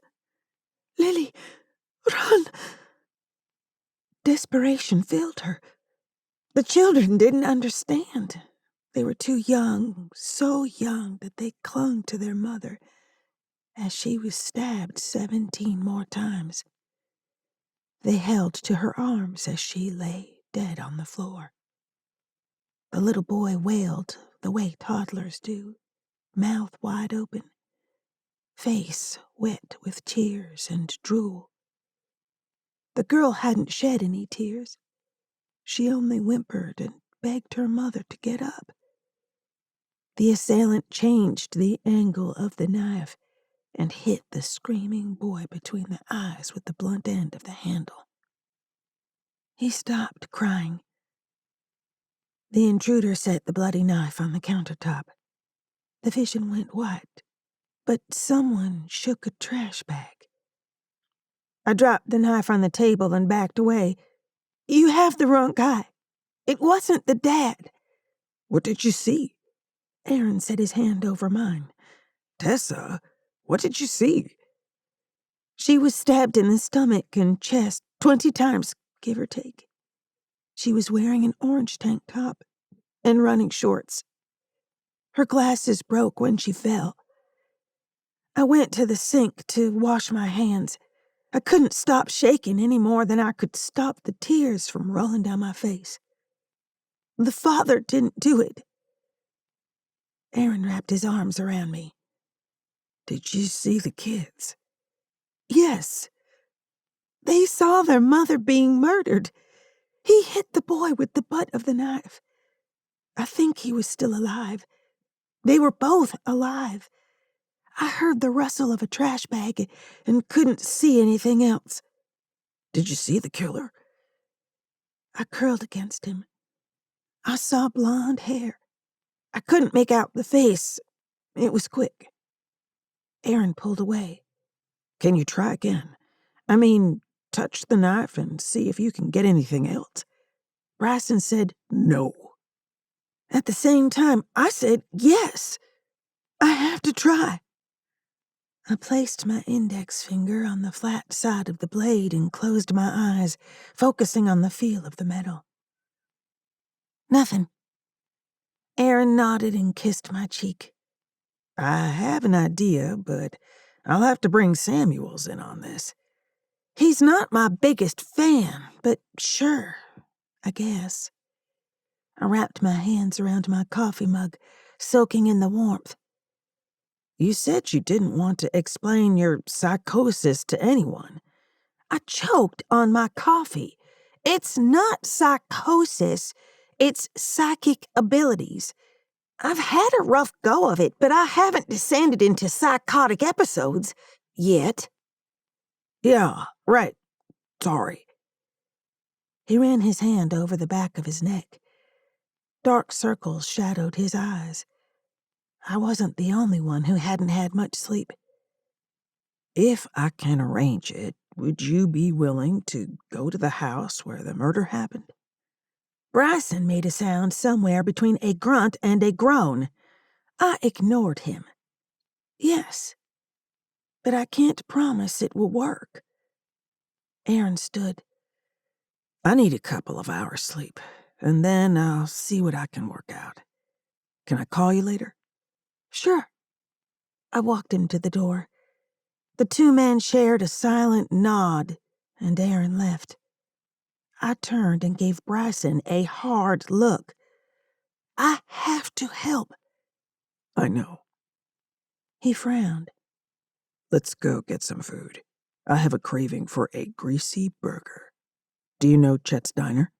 Yes, I love that place, but we can't leave until Dottie and May get here. As soon as I said the words, I changed my mind. Actually, let's go. I don't feel like answering a bunch of questions. I'll leave them a note. I drove slowly up the drive and hit the gas on the hard road. Bryson held on to the handle as if in fear for his life. I ignored him and sped up. You need to be careful. The more involved you get with this case, the more risk you run of being outed.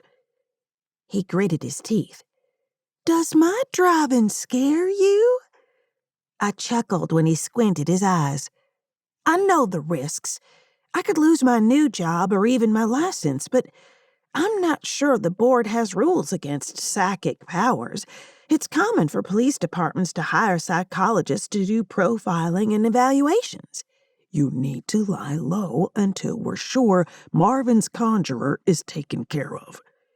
Maybe helping someone else is exactly what I need to distract myself until I can get my life back in some sort of order. Or maybe you need to focus on you right now. I whipped into the fast lane and pushed the gas pedal until the force pushed me against the seat. Did Marvin tell you the conjurer's name or how to find him? No. After I broke the connection, he didn't feel much like talking. I turned to Bryson. You hurt him badly enough that he couldn't talk? How are we going to end this if we don't know his name or where he is? Eyes on the road. Bryson stepped on his imaginary brake. I didn't hurt him any more than I had to. When people are spelled as deeply as Dr. Hicks, their memories are fuzzy when the connection is broken. It might come back to him, or he may never remember the details of the guy. I slowed and merged right toward the exit. Is this ever going to end? Bryson squeezed my thigh. It will end. We just have to wait for him to make a mistake. I removed his hand from my thigh. So, until he screws up, I'll have shifters shooting me in the yard? I'm supposed to start work on Monday. Bryson glanced out the window. It's not a good idea to work until this is over. Everyone around you will become a target. This guy is a skinwalker. He can change forms and take control of the humans he possesses. Skinwalker? Never mind, I don't want to know. He's a conjurer who can change into animal or human forms. He isn't a shifter. He needs spells to change and can't stay in the form for long. I gripped the wheel. Well, great. We don't know what he looks like, and even if we did, he could just poof into something else? I can spot a skinwalker. He got by me last night, but now that I've felt his magic, it will not happen again. I'll teach you to see magic. I remembered Achila's words. You will see more when you close your eyes. I pulled into the restaurant. What are you thinking?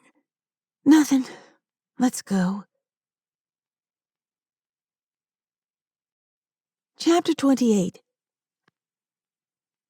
Hi, I'll have a cheeseburger, fries, and a glass of tea. I smiled at the waitress and wished I'd dressed properly. She looked at me like I'd annoyed her and turned to Bryson.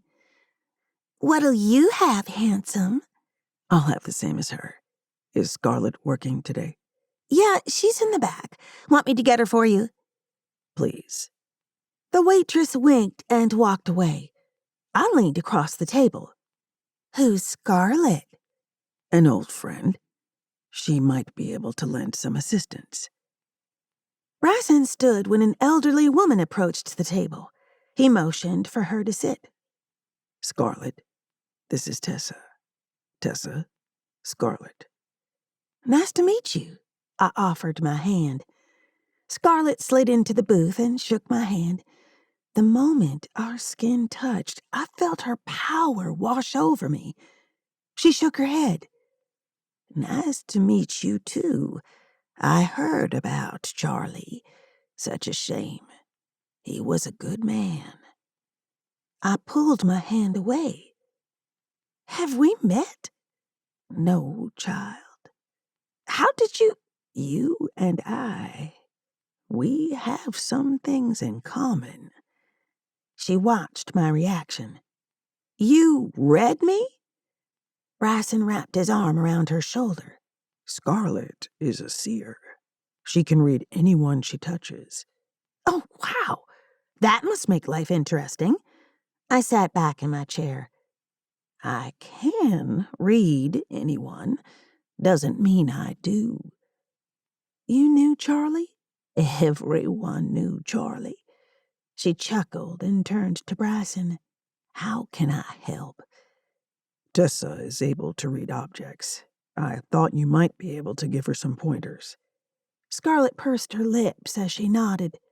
What sort of objects? The first time was a watch. The second, a knife, I said. Could be metal. Could be another quality. Hard to say. It takes time for the gift to reveal itself. I saw a vision once when I touched someone's hand. It might have been the future. I don't know. Just a hunch. Trust your gut, but don't pick the visions apart. You see what you need to see. It takes time and practice. I'll work on it. She tilted her head. It will come when it comes. I saw you getting shot in the leg. Was it recently? My mouth fell open before I could stop it. Knowing she was a seer and experiencing it were two different things. Yes, ma'am. But you're healed? It was just a flesh wound. I'm feeling much better. I hadn't given much thought to my gunshot wound. She looked at Bryson. She's more like you than like me, no? Bryson smiled. Tessa and I have a lot in common. The bell jingled and Scarlett turned toward the door. I need to get back to work. Thank you. Bryson and I spoke in unison. You two make a nice couple. No, we aren't a couple. My cheeks heated. She looked between us. I know a good match when I see one. She winked at Bryson. Don't let this one get away. Scarlett walked to the front of the restaurant. The look in Bryson's eyes made me pause. He didn't seem surprised by her words. He took my hand and smiled. Don't let her rattle you. She likes to speak her mind. I like her. She's right. You should try to read different things, see what works. Miss Lamar. Detective Samuels took in the two of us. I released Bryson's hand. Detective Samuels, long time no see. The detective appraised Bryson and turned his attention back to me. No crutches? Are you feeling better? Much, thanks for asking. I stood. Excuse me, I need to use the washroom. No bandages? Samuels bent to get a better look at my calf. Son of a bitch, you don't even have a scar. Once again, I'd screwed up. I should have wrapped my leg where the wound had been. Mederma, great stuff. Samuel's expression went from unfriendly to downright hostile. He grabbed my arm.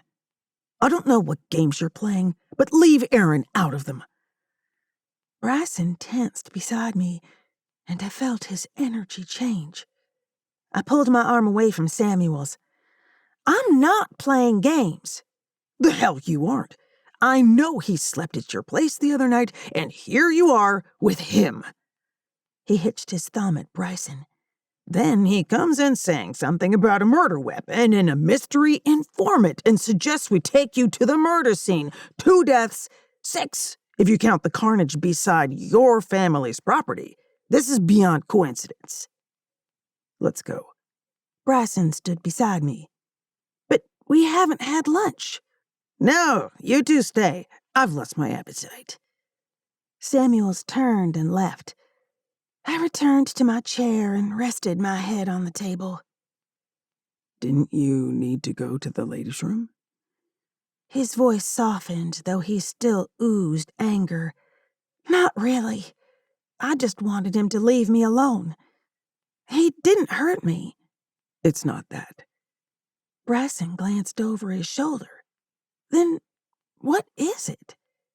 You have enough to deal with without getting involved with this case. The waitress brought our food. My stomach roiled. Samuels wasn't the only one who had no appetite. You should steer clear of the cops for a while. Bryson shoved food into his mouth. I picked at my fries, thinking about Aaron and the case. I couldn't stay away from him, not with 2 kids missing. Are you angry with me?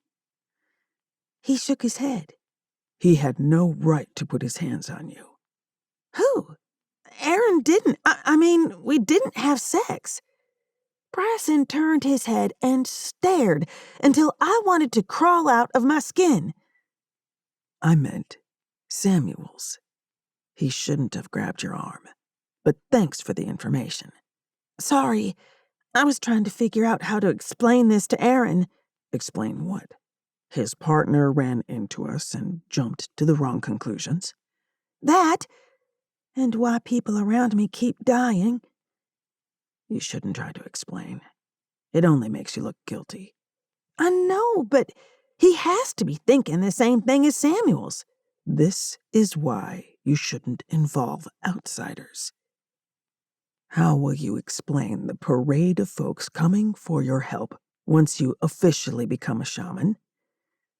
I'm not sure I want to become a medicine woman. That's the stupidest thing I've ever heard, and the most selfish. His mood went from bad to worse.